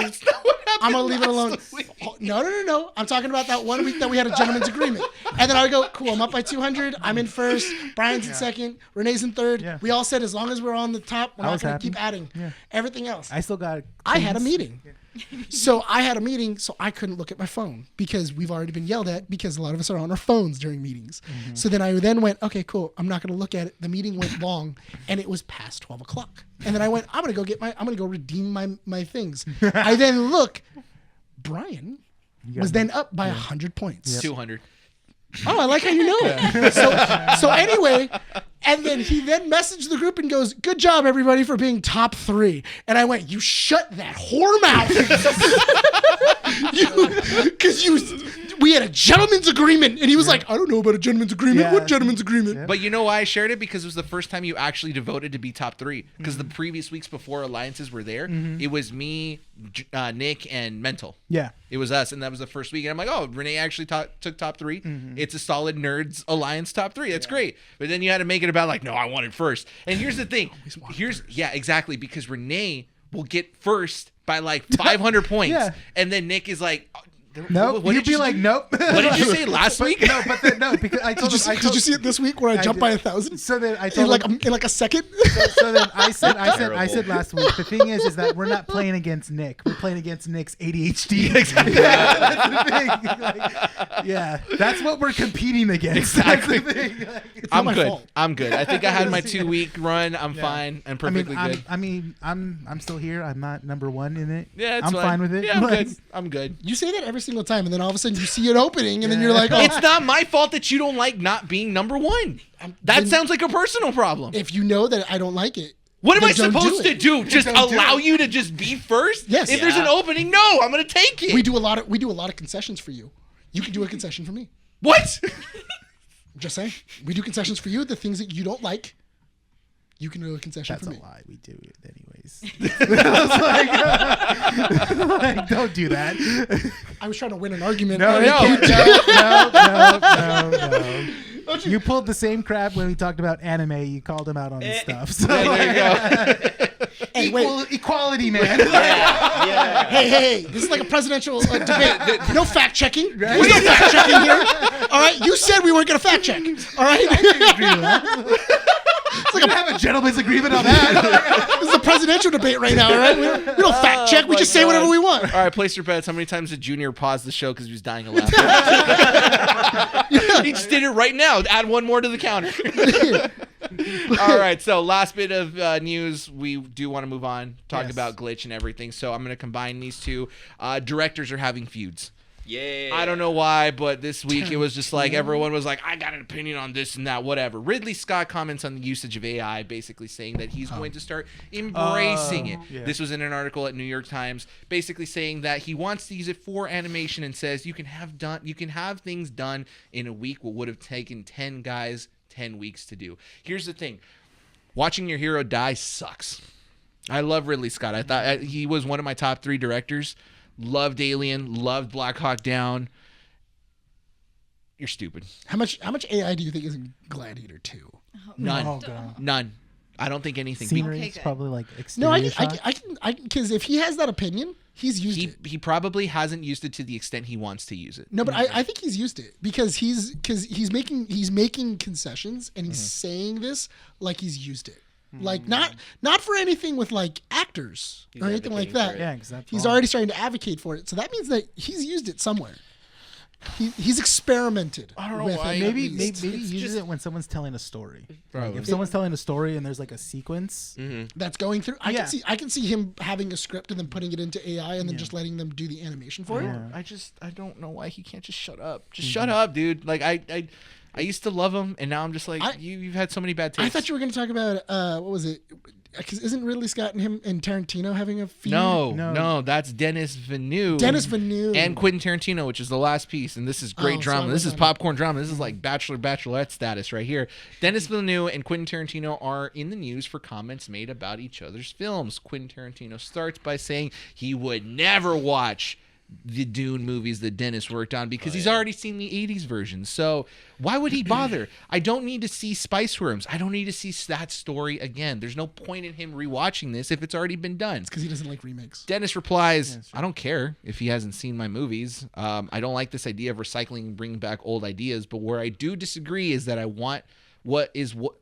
is that what I did was not a remake. It's an adaptation of a book. I see this as an original. There are. Don't get me wrong. There are scenes from the 80s and the new one that you can mirror. Yes. And you could put them over. I mean, obviously, because they're using the same same material, source yeah. material, why wouldn't they at some At point? that point, is it remake or more like homage? If But- it's just like a few scenes. And the thing is that because the scene is done very differently, the way that they do certain things, everything else. So it is. Is it a homage? Is it his own creation, or is it just an adaptation? It could be a little of all of that, you know? I was taught this in my screenwriting class that Quentin Tarantino is not the individual you want to Try and put, because everybody isn't Quentin Tarantino. Yes, that. I wouldn't say try and put, but he's not the director you want to follow and kind of like mirror in a lot of things because he has his own rule sets in Hollywood. His screenwriting is not what the normal person does. No. And he has like his own rule sets when it comes to making movies. Only Tarantino could write a Tarantino movie. Only Tarantino can be Tarantino. Only Tarantino could do Tarantino.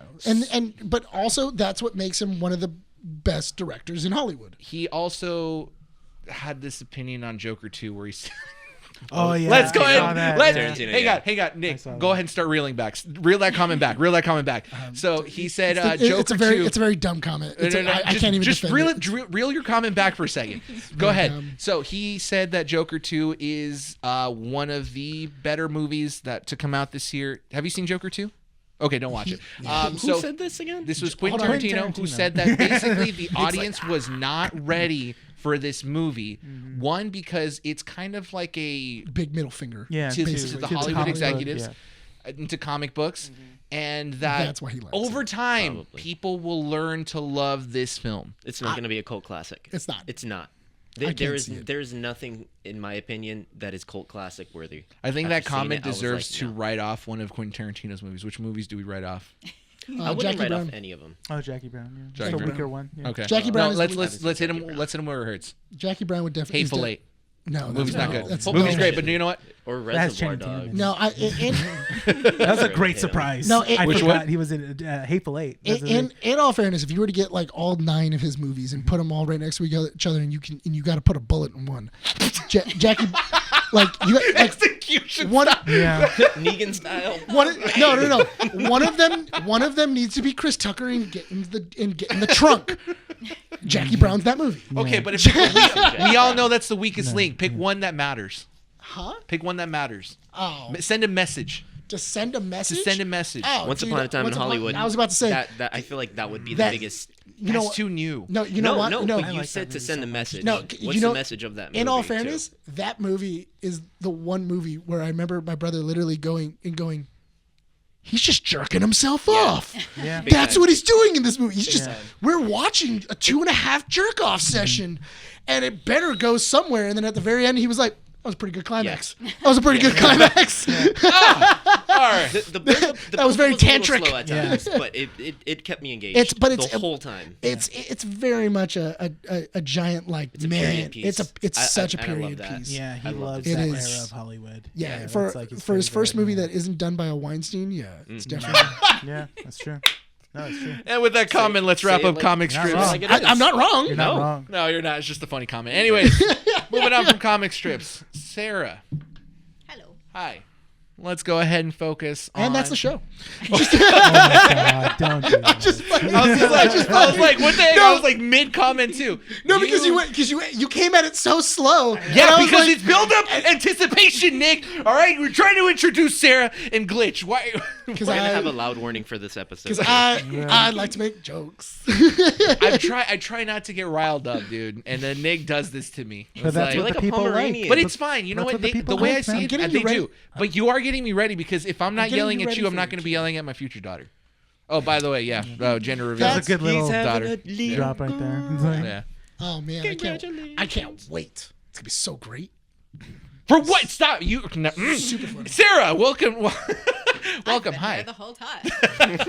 Right? So, we invited you on the show so that way we can talk about your works with Wasteland Comics. You have published and released 2 issues of Glitch. And like we mentioned earlier in the show, you showed them off at Santa Fe Springs Art Fest last year. No, was it last year? This year. This year. Wait, was that this year? It was Feels this year. like forever ago. Wait, was that? That was in March. Oh. Yeah. That was in March. Oh my god. Well, here's the funny thing. Oh my So when god. we- That was only a year ago. That wasn't even a year ago. Not even a year. Existential Oh my crisis mode. god. So when we first met you, you only had the first issue out. 2. 2. Yeah, the first 2 issues. First 2 issues she out. was selling. 2 was relatively new. Okay. But Yes. you were announcing 3, and with us before you came on the show, you shared previews of issue 3. I think it was like 4 pages that Sent you. you 7 pages. 7 which pages. Is more than we're showing on our Kickstarter right now. Oh. There you go. Hey. Yeah. Jokes on you guys. But guess what? If you guys want a preview on issue 3, Kickstarter. Everything that you're sharing with us will be in the description somewhere down below on YouTube and in the description for our audio platform. So that way if people want to go support and should be supporting this, they can click on that. The Kickstarter, your socials, and everything will be on there. And the pictures. And Question. the pictures. When does your Kickstarter end? And I feel November 30th. like November 30th. Oh, okay. So there's more than enough time for you guys to go. 30th. How far away from the goal? Or did you guys already hit it? We're a little less than 1,000 away from our That's goal. not I'm bad. hoping That's not that bad. we can hit our first stretch goal though. That's because, good. I don't know. I'll give an exclusive to you guys. It's a short comic. It's a holiday themed short comic. There you go. Cool. So I really want to give it to people. Yeah, absolutely. Right? No, So absolutely. go support. But go support. I Get do it want to that thousand. tackle on some things as an independent comic book creator. A lot of people, when they go into the stores now, they see the big headlines, Marvel, DC, Dark Horse is like the bigger. They used to be smaller. Now Image, they're yeah. they- Image is huge. Yeah, they used to be big. And They used to be it's small. very. We talked about this before we started the show. That was when you reference Glitch. This is your creation alongside everyone else who has helped you with this. This is your baby. Yes. And we don't hear that kind of language with a lot of other, authors and artists that have worked on comic books. In interviews, you might, but it does belong to the media. How much work goes into your product here, into the comic books? So much work. We do everything. Script, all the art, and all the art is Alston at this point, so it's not like separate, like inker, colorist, all that stuff. Alston does all the art, this gorgeous art. I know how to flip through. I know how to open a comic book. I know how to. So, I'm a real nerd. I Can you swear. take photos of it? I'm just Or gonna stills. I have the PDF, so I'll just Yeah. screenshot. Yeah. Are we allowed to use the PDFs from issues 1 and 2 to put on there? Perfect. Yes. Okay. Because And it's gonna number be 1 cleaner. is like available as a free download on our website. I'll anyway, mostly so you can- just use You know, one. you know what? Looking at it physically is better than looking at it digitally. I agree. Yeah. Oh, the PDF? yeah. I'm looking at it. I'm holding it, and I'm like, you know what? It looks so much better up close. And like we splurge on the higher quality. Yeah. Like, How many interior demos? pages. How many demos did you have before you came up with the final product? Like the paper quality, the thickness, We actually have a really good relationship with our printer, Comics Wellspring. Mhm. Pretty much the first sample that they send to us is spot on. I think we had Really? to send it back once just because there was something on our end Mhm. that with the file was a little messed up, but it looks exactly as we intended. That's great. So can I ask, when did you start conceptualizing Glitch? Oh boy, now I'm gonna feel really old. Alston and I started figuring it out all the way back in 2017. Okay. We had started working on it, set up social media things, started general partnership, all that stuff. We got picked up by a startup app at the time that had a new a tap format kind of thing. So instead of webtoon scrolling, they had a tap format. So we were one of their debut projects. At some point, split ways with them, so had to start from scratch because that tap format doesn't really translate well into panels. So started all over again sometime around 2020, 2021. So you had to do a whole reformatting Yeah. of what? Okay. But now we're 2 issues in. Number 3 is art is almost completely done. We're 3/4 of the way done with it. So with as a comic writer and everything like that, how do you formulate your story? Because I know you already have 1, you already have 2, 3 is in the Kickstarter.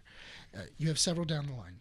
As long as with everything else, how do you formulate your story? Do you have a beginning and then where you want it to end, and then you kind of go okay, how do I write to that point?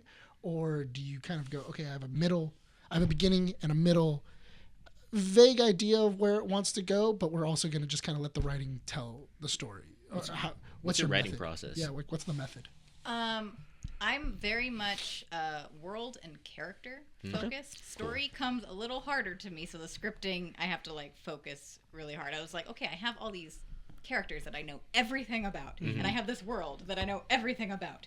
Where's the story? So then I just try and find the natural connections between characters and little plot points that could be, and then I just kind of put them together as carefully as I can. I have an ending in mind. Okay. I'm never married to the ending because Yeah. I want to have, I play tabletop RPGs and stuff. I know a little bit of improv. But it's I need to have an ending in mind so that I have a trajectory that I'm heading toward. And then the middle, I just kind of figure it out as I go. No, yeah, because I know that I know that what was it? I have my DM who which I play with all the time. Well, yeah, and when he was building our story for our D&D game, he had like a beginning, a middle, and an end. He was like, this is where I want to go. And mind you, he has to play with me. So I don't know but also. The worst part is because I do a lot of things that are unorthodox, where he was like, how could I have So you're thought... a fun player. Yes. You ever try to shove a vampire into a bag of holding? It's a lot of fun. Listen, that sounds like normal D&D behavior. That moment where me and my partner were about to die, and we go, we have a bag of holding. Shove the vampire in the bag of holding. And we held him and we put him in a bag of holding. And then walked him outside. You just suffocate. 10 minutes. Vampires don't breathe. Oh, that's true. So we took him outside, and then we waited until it was morning. Oh, that's fair. And then brought him outside and then watched him burn. It was a nerd, dude. That was so much fun. What a nerd. Hey, you know what? Play tabletop. Have fun. Have fun.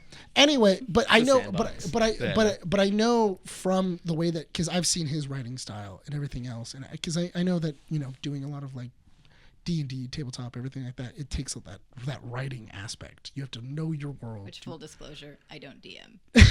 my writing instincts are a little too. I was like, I'm gonna be one of those horror story railroady DMs, and I can't do it. I can't do it. Just play Curse of Strahd, you'll be fine. I actually ditched my Curse of Strahd group to be here. Oh my god! Tonight. Wait, you. They're fighting a bunch of vampires without their cleric right now because I'm What? here. They're so dead. Oh, that is not. Where in Curse of Strahd? You're gonna have a We're bad toward time. the end, but we completely derailed the story. We're on a whole redeem Strahd arc and going anti-vampire. So. Oh, did they? They'll live. It's fine. Did they you come back, everyone's dead. Except one arm missing. They're like, oh my god. Did your DM add the merchant? Wait. The a-hole? No, there's a couple of like ways that you can play Curse of Strahd, because I've DM'd Curse of Strahd. And there's a couple of ways you can play Curse of Strahd where there's an actual merchant, and the merchant will help you, and he'll be giving you he'll give you like advice, he'll tell you where to go, he'll like kind of give you like ways. No, Peter. What are you buying? Well, no. So the interesting thing is the reason why you put the merchant in there is because the merchant is Strahd. Oh, yeah. Classic. And Strahd is just messing with you, and he's been with you the whole time, and he's been watching the story with you. And then not only that, but also if you can do it right, the characters care about him. Yeah. And the characters are protecting him, and like he goes on missions with you guys, and he's like always that guy that has an answer, and he's Always like in plain sight. I like it when stories do that. And then Our DM did that to us with like a separate character, and we trusted him so much we just gave Irina to him for protection. No, Irina's the key. Yeah. So that was fun. That was. Can you believe Irina's the key, no. Renee? No, man. Oh my god. Irina's the key to everything. You know what? Next time, don't throw out the key. Throw out the baby with the bathwater. It was interesting because the way that I did it is I added that Strahd had a sword. We're talking about Glitch. You know, Why are we talking about D&D? Writing. It's writing. Yeah, it's writing. Writing. But yeah, I made it so that way Strahd had his own sword, because you know, like you have like the Lightbringer. I also had a darker sword that would then make you Strahd's puppet. So that way it was a member of the party that then got it, and then he would turn on the party.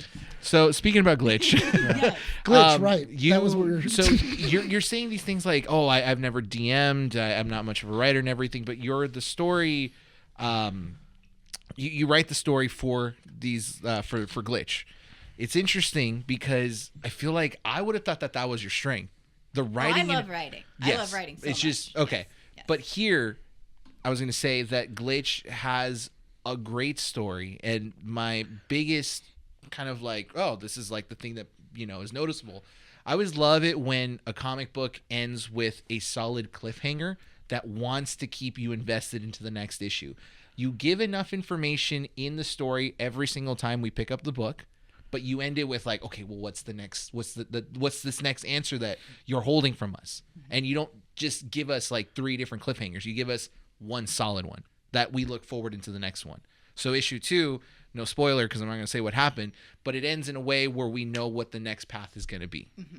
And out of the previews that you gave us, we saw where it went. Yeah. And it just flew right into it. When you guys were coming up with the design of the writer's leader, was it Cobra Commander that like kind of like Oh yeah. That would be an Alston question. Knight I'm not Rider, sure. yeah. I was just like, just a honestly, the Knight Rider and even the Cactus Clan like started off as just like concept art of like bandits that would exist in the wasteland. Like, okay. Were first doing like they were like nobodies, and then I was looking at the art and I was just like, well, these have to be characters. They have to have names. They have to be in the plot. So as a writer, do you know how the characters look like, or are you just writing the script out and being like, okay, the artist has to be the one to give these voices a look? It's kind of a mix. Like if there's like a real strong idea for like a look that I have, like I knew how Ari looked.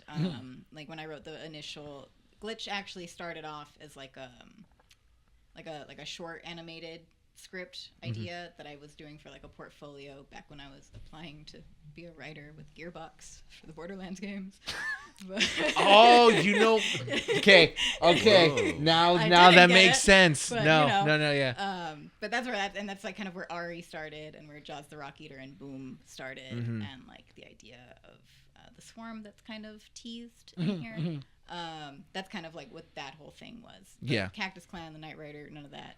So the reason I ask about like the character design is everything. Do you mind if I spoil one thing? I think it was in issue 2. Really depends on what you're spoiling. Spoiler warning. It's not. I don't think it's a nice little thing that I saw when it was issue 2. Then it was when you introduced the bad bandits.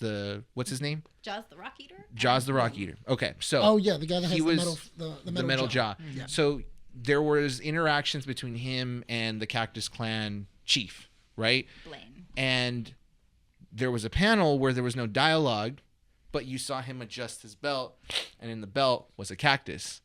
And I made the connection afterwards as he progressed in that he was formerly from the Cactus Clan. Yeah. Yep. And I'm like, see, because there's like, and I was telling you this earlier. When I read comic books, I like paying attention to a lot of the things that they leave behind in art as well. You put in a date. You didn't put a 21XX. You said 2120 on there with an actual date. You're using the real world map behind you. So we know that this could be real life scenario in this universe kind of situation. And even the small details of the buckle having the cactus on there, like you're leaving a lot of clues. Are all these Little your breadcrumbs. takes? Yeah. Are they breadcrumbs that you leave behind? Or again, is this like stuff that gets suggested by the artist?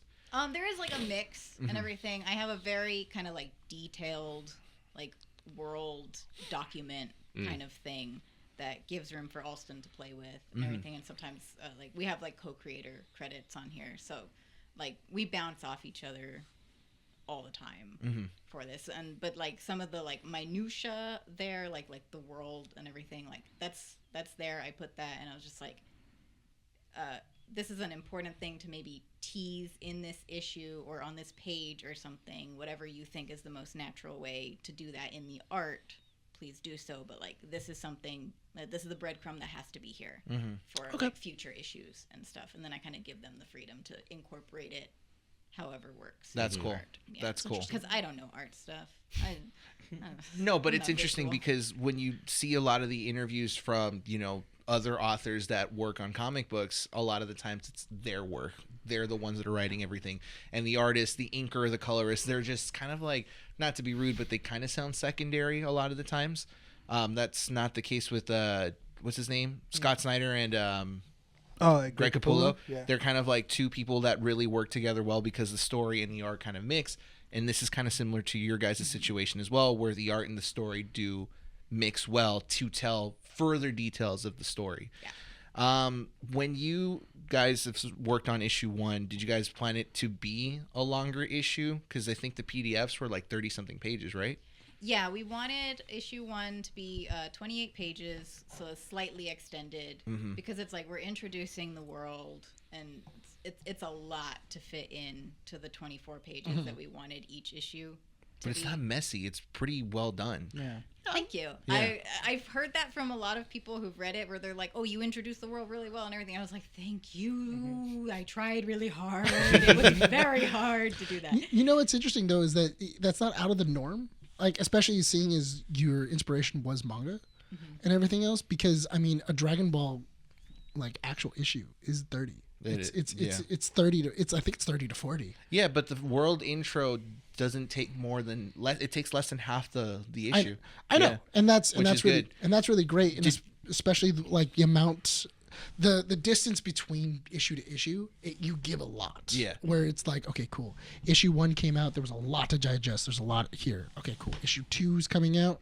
Issue 2 also had a lot of world building. It added more to the characterization, and then now we're looking forward to seeing where issue 3 leads into. Yeah. Did you end up studying screenwriting at all? Yes. Okay, so that was the issue with screenwriting with me, was that my professor was very critical on, like, you have to introduce the world in a certain way, especially if it's brand new and stuff like that, and I would always get nervous creating especially worlds. because I write fantasy and sci-fi. Every time I would do like competitions and stuff, the feedback that I would get about It's not enough world building. and it was just like, Yeah, and to kind of go along that, you do a good enough job in the first, I would say maybe less than 10 pages, to give us an idea of what world this character's in already, right?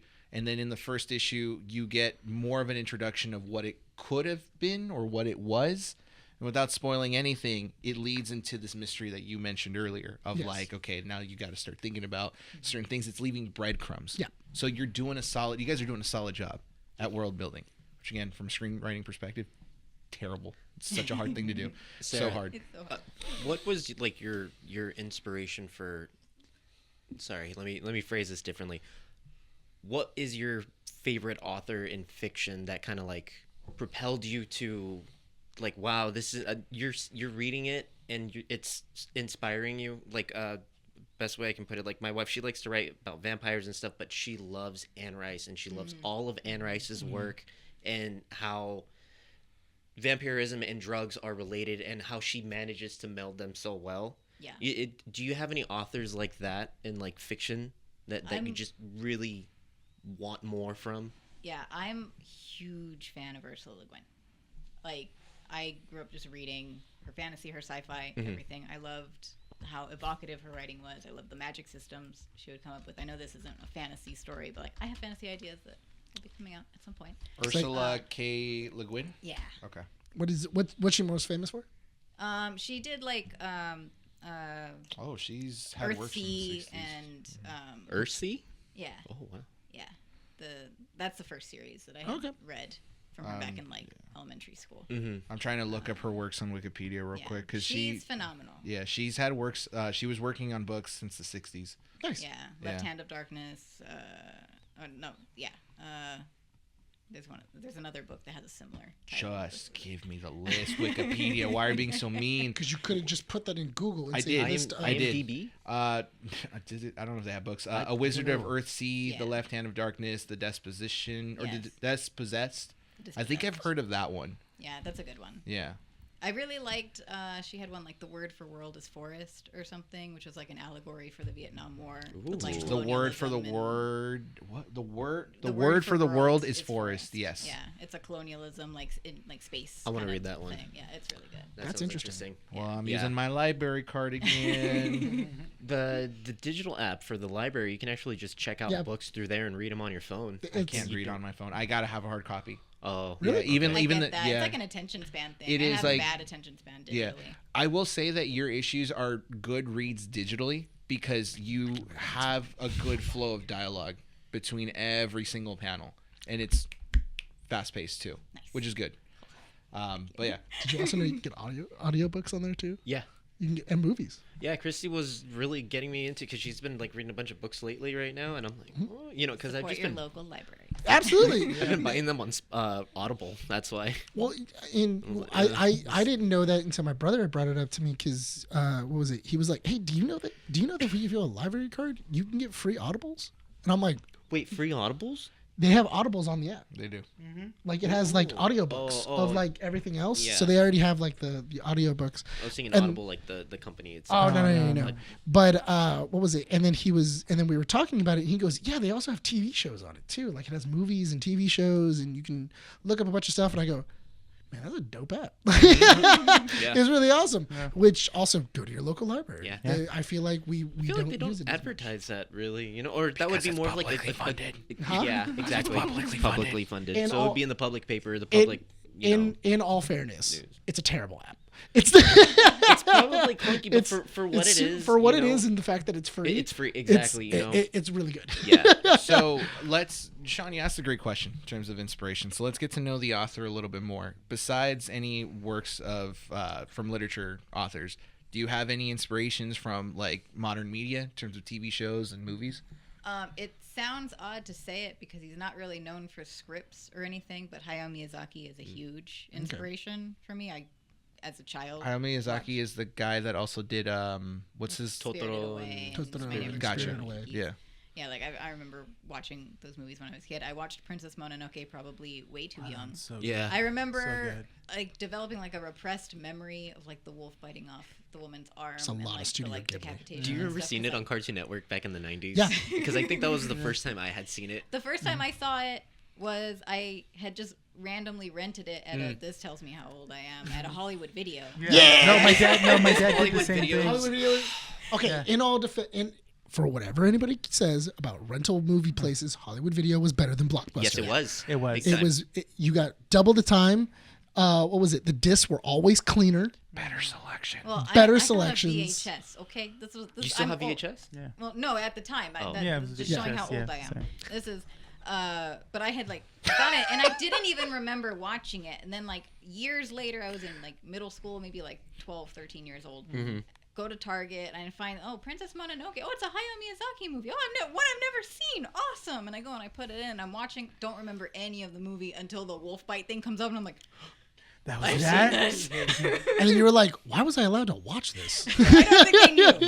That was a lot of stuff I from the think it was- 90s, man. Yeah, 'Cause it was I- like 'cause I- cartoon equals kid. Yeah, Yes, exactly. I Ninja did that. Scroll, I shouldn't have seen Yeah, it. it's super funny when I go back and I watch like an old show that I watched in the 90s, and then I'm like, why was I allowed to watch this show? Yeah. Like, this show is so inappropriate. Why am I watching it? So besides Miyazaki's works, do you have any other maybe directors or anything like that where you grab inspiration from? I don't think any specific directors. I didn't get too into like cinema stuff cinema? till like university. So then let me, because I think we briefly touched on it before recording, but I do want to visit this again. We were talking about post-apocalyptic work, and I was mentioning how like American literature follows when it talks about post-apocalyptic scenarios, colorful, bright, reconstruction. It's kind of like a new start. When we look at European, specifically like Russian literature, when it comes to the end of the world, dark, pay for your sins kind of mentality, like always underground, things like that. Metro 2033 was the example. What inspirations did you take from that when it came to Glitch? Because Nick was mentioning colorful. You Gives had me Trigun vibes. yeah. Like the blue that you have in your character, it was giving me Trigun vibes. Also, the way that you use like the sun and the desert and everything else, I can totally see where Horizon Zero Dawn. Yeah. You guys did a Came great in. job with the background and the scenery, not just being a scenery, but actually being a live entity as well. So- And that's really great that you guys were able to nail that. I thought it was interesting too because you were able to kind of give us a little bit of world building by a form of transportation, which I thought was interesting because you talked about sand riding. And I was like, okay, well, if this is a post-apocalyptic world, that means that the entire world is dry, or at least her area, wherever she is, high winds, very desert-esque, to the point where you could use the wind to get around. Well, they mentioned in issue 2, and again, it goes back to the world building. Was it either sell the board for a new water purifier? Yeah. Or, yeah. So that was interesting. But do you draw from any of that, like any of those ideologies?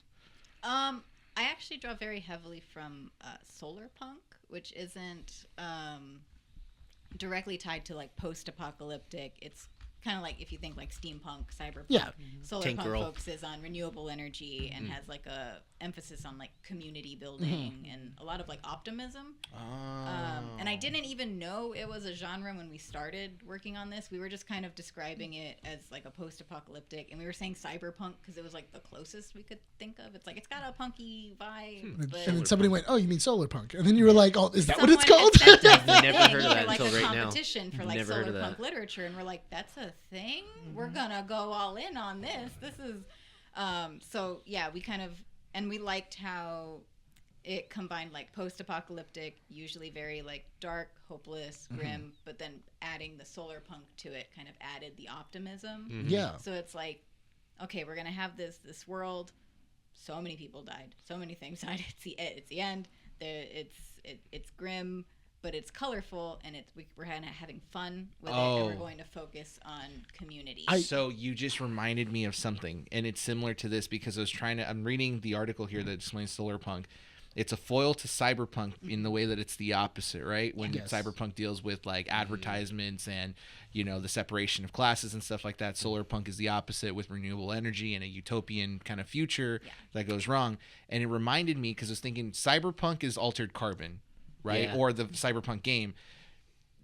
Solar punk is similar in a way to BioShock Infinite.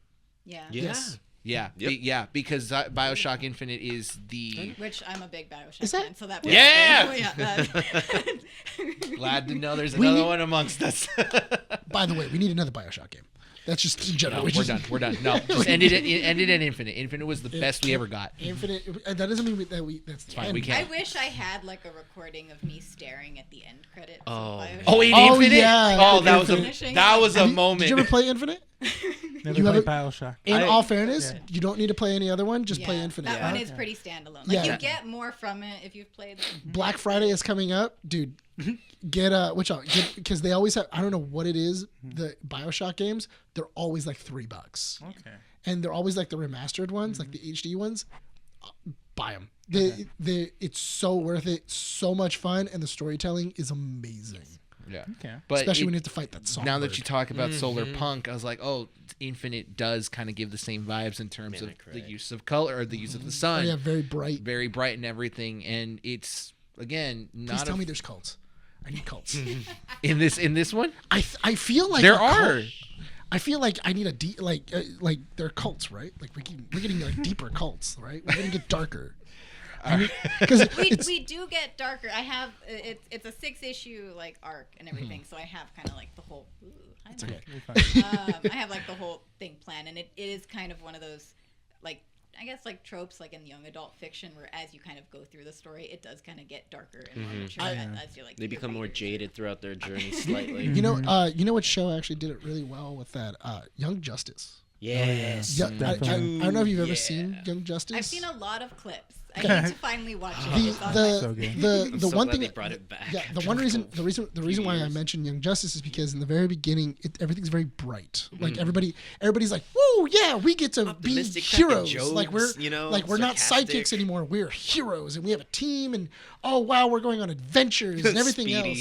else. Yeah, we're going on Jeez. adventures and everything's cool. Oh my god! And then like as they become more and more into adulthood, they start seeing the darker side of heroism and the darker side of the world and relationships and everything else.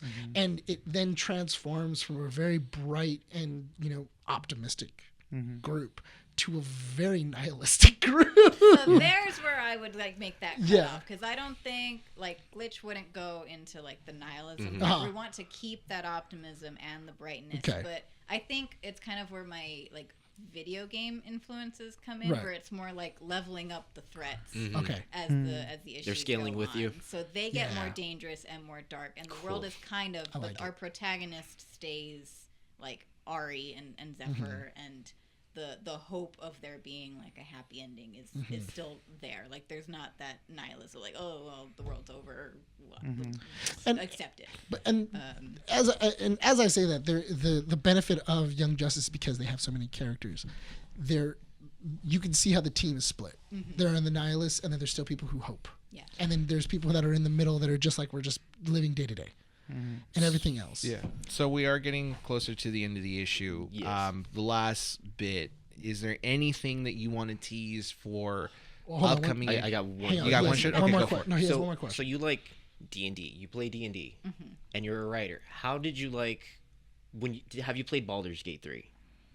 I want to play You Baldur's want- Gate oh. 3 It's super so good. much. I'm don't interested, have like like- a PC that's like good enough to run it, and I don't have a PS5, and I'm just like I can't. I don't have the capability to play Yeah. it, but I want to. So I have It's watched so many Playthroughs? To be fair, you have a PlayStation 5, you have a suited up PC, and Baldur's Gate does take a lot of time. is I a haven't lot, even played yeah. it. You know, But I desperately want to. Are you familiar with Bloodweave? Yes. Okay. I like the story mainly for those two characters the most out of everyone else, without like saying the names and stuff getting spoiled, because I feel like everyone should experience Baldur's Gate. But the way that how do it's you supposed to how do you like how characters are?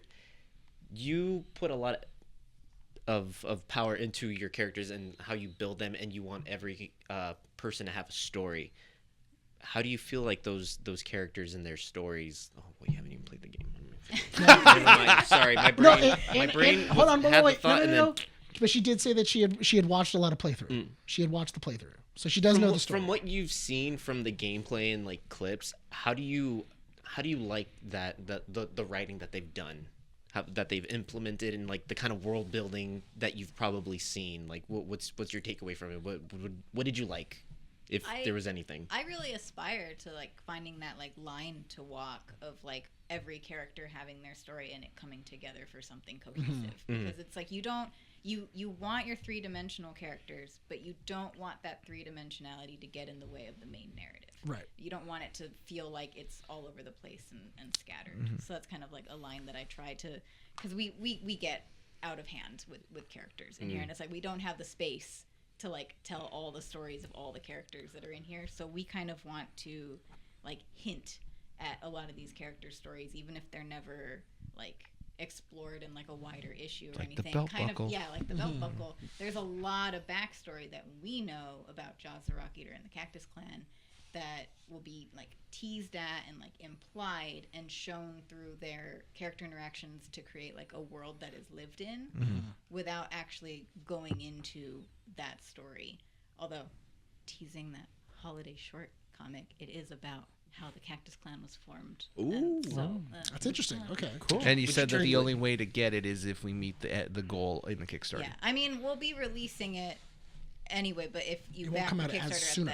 at the yeah, it won't be. You know what? Hold easy it and you won't hostage. get No, it hold as it part- hostage. Yeah, you gotta Hold it hostage. In all you have fairness, to buy it if we don't get Tie it up in a stretch chair, goals. put a tiny camera right in front of it, and be like, if you don't fund this, Some there's jumper a- cables and sponges. Don't worry, we can get you that money. There's with some jumper cables and I know sponges. you said you've watched Baldur's Gate, gameplay and everything like that. And I think a version of the story you would love is Dark Urge, but you. It's so hard to watch. I know, because of but- squirrel. Well, no, but instead of watching just the Dark Urge, watching the Dark Urge and fighting the Urge, that is one of the best. I'm doing that now. and It's one of the wow. best storylines in the game, and it's so funny because the the writers, internal conflict. yeah, is so good. the writers said play the game normally, Yeah. and then play the Dark Urge, and then I didn't do that.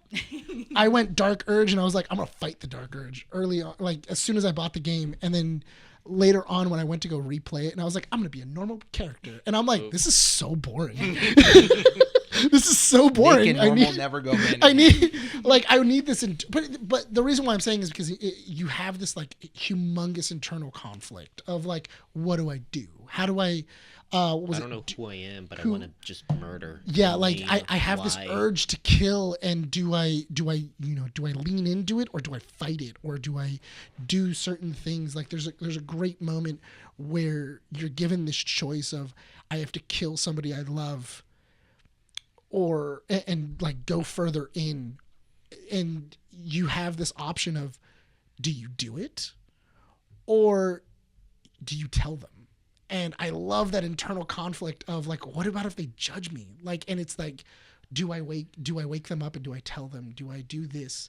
And if you can do it the right way and you have the right relationship, they'll hold your hand and tie you up. They and, feel so real. and These they- characters and feel and the so whole- real. And I did it with Karlak, and Karlak literally stayed up all night with me. and she said, "Don't worry, I'm here for you." I love and, her. And she's the best. And man. she tied me up, and it was almost like I was on crack. Like I was coming. No, but it really was. It was kind of like I was coming off of like this. Like I was coming down, and like I was having this like I need more, and then she gets you through the hard part, and then it was like, okay, cool. Now one step at a time. We're gonna do this day to day. And it felt so real, and it's so great, and I can kind of see where you're already kind of leeching in to with a couple of these characters, where you're just like, okay, cool, they're bright and they're sunny and everything else, but they have complexity into them, and that's the benefit of down the line. I love great writing. Yeah, down the line we're gonna see this complexity, and we're gonna see how this affects them, and we're gonna see how it affects the world. And I'm very curious, and I'm very interested to see what you do. So can you tease anything coming up in the next couple of issues? All right. So I mean, the big thing, number 3, we tease it in the Kickstarter. Sand Pirates. We're bringing that in. It gets teased at the end of issue 2, without spoiling too much. But you know, the boat was sick. I do love the boat. I'm so proud of it. Alston did so good.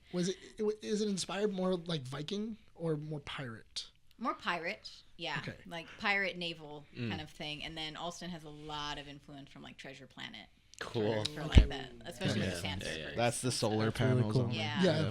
I love Treasure Planet. It's such a Yes, good movie. it's so underrated, man. Not enough people cosplay anyone from Treasure Planet, in my opinion. Whenever I Yeah. see the one Jack Sparrow, or Jack, what's His name is just Jack, it's not Sparrow. Just Jack. Always give him props, because I'm like, Yeah. people, we need more of these. Yeah, that's a great story. So issue 3 is planned to release when? Kickstarter ends November 30th. We should be finishing up the art around like by end of year at the latest, hopefully. And then I think for on the Kickstarter we have like estimated delivery rewards by February 2025. Yeah. So top tier. I know we kind of jumped into it. Top tier. What do we get? Top tier, you get the comic as well as an extra copy that has our variant cover, which has art by our really good friend Don Aguillo. He has a lot of like cover work with like Image and Spawn and a bunch of indie comics that you can see all over Kickstarter. His art is phenomenal. So you get those, you get the PDF. We have new sticker designs coming out. One's a really cute Zephyr with the oversized pirate hat. That's cute. Adorable. It's so adorable. And an enamel pin. I have the 2 that we have right now for the Cactus Clan and the Bad Bandits, but we're going to have one based off of our Sand Pirates. You also get a metal print of the Don Aguillo cover without all the titles and credits on it and everything. Nice comic-sized metal print. You get a comic-sized metal wanted poster with your face drawn by Alston. That's on pretty it. sick. That's pretty sick. There's limited amounts. And then depending on the tier, our highest one, you get a speaking cameo in glitch number 4. It's a little too late to get it in number 3 because the art's almost done. What do you mean by speaking cameo? Like, is it just they draw? You're drawing them, and then they have like a word. So for the speaking one, it will be at least one like line of dialogue in a bubble, if not more, depending on how the script goes. Get her. But you will be interacting. You'll be interacting directly with Ari. Okay. We're in number 4. We're introducing our first like major settlement in the Wasteland. So you're seeing kind of like civilization for the first time. And you'll be like one of the like shopkeepers that are there. So it's part of the world building and interacting with Ari. And how much is that one? That one is $300. Okay. So all that plus the speaking. The one below that for $200, you'll get a background cameo, so you'll be in that like civilization, but you won't have a line, but you'll be able to see yourself in the comic. That's pretty sick. Like, hey, that's me. That's cool. That is. Yeah. You'll be immortalized. Yeah. Immortalized. That's a funny way of putting What it. about if the shopkeeper keeps coming back? Good lessons. It's appropriate for younger readers. No immortalization. You know what? And I thought it was interesting because I've been slowly getting my niece into comic books. I've been getting her and I thought it was so interesting. No, and I thought it was super funny too because I was reading it, and the first thing I thought was she would love this comic. Like it has great story. Because I've tried to show her other things, and she's like, it's a little too scary for me, or it doesn't really connect, or anything like that. And then I've shown her other stuff where it's more directed towards her age group, and she's really gravitated to it. She burns through them and everything like that. And so the first thing I thought is after I finished, I was like, she would love these. That's kind of our goal, and especially for like young readers who aren't super familiar with comics. Because again, like I didn't grow up reading comic books at all. Like I was a gamer and I liked reading books, so I'm new to comic books. I got into comic books through independent comics, so that's kind of like this is like my love letter to what got me into comics. That's awesome. Yeah. But yeah, it makes us really happy whenever, especially at conventions and stuff, when we see young readers like come up to us, like who had seen us at the previous year's convention, and they're like, "Oh, we loved it. Oh, we want the next one." And it's just, it makes us so happy. We've had teachers come up to our table buying copies for like their classrooms, or people who work at school libraries who want it to put a copy in their school library.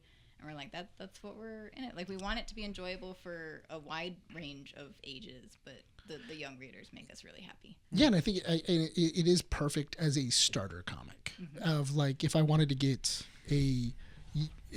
my niece into it, I can definitely go read it. I know for a fact she'd love it. It's a good starter comic in the sense that it's also not just age appropriate. I think anyone can get into it, even if they like comics of any age. It's a good one. No, yeah, absolutely. We do got to wrap up this issue.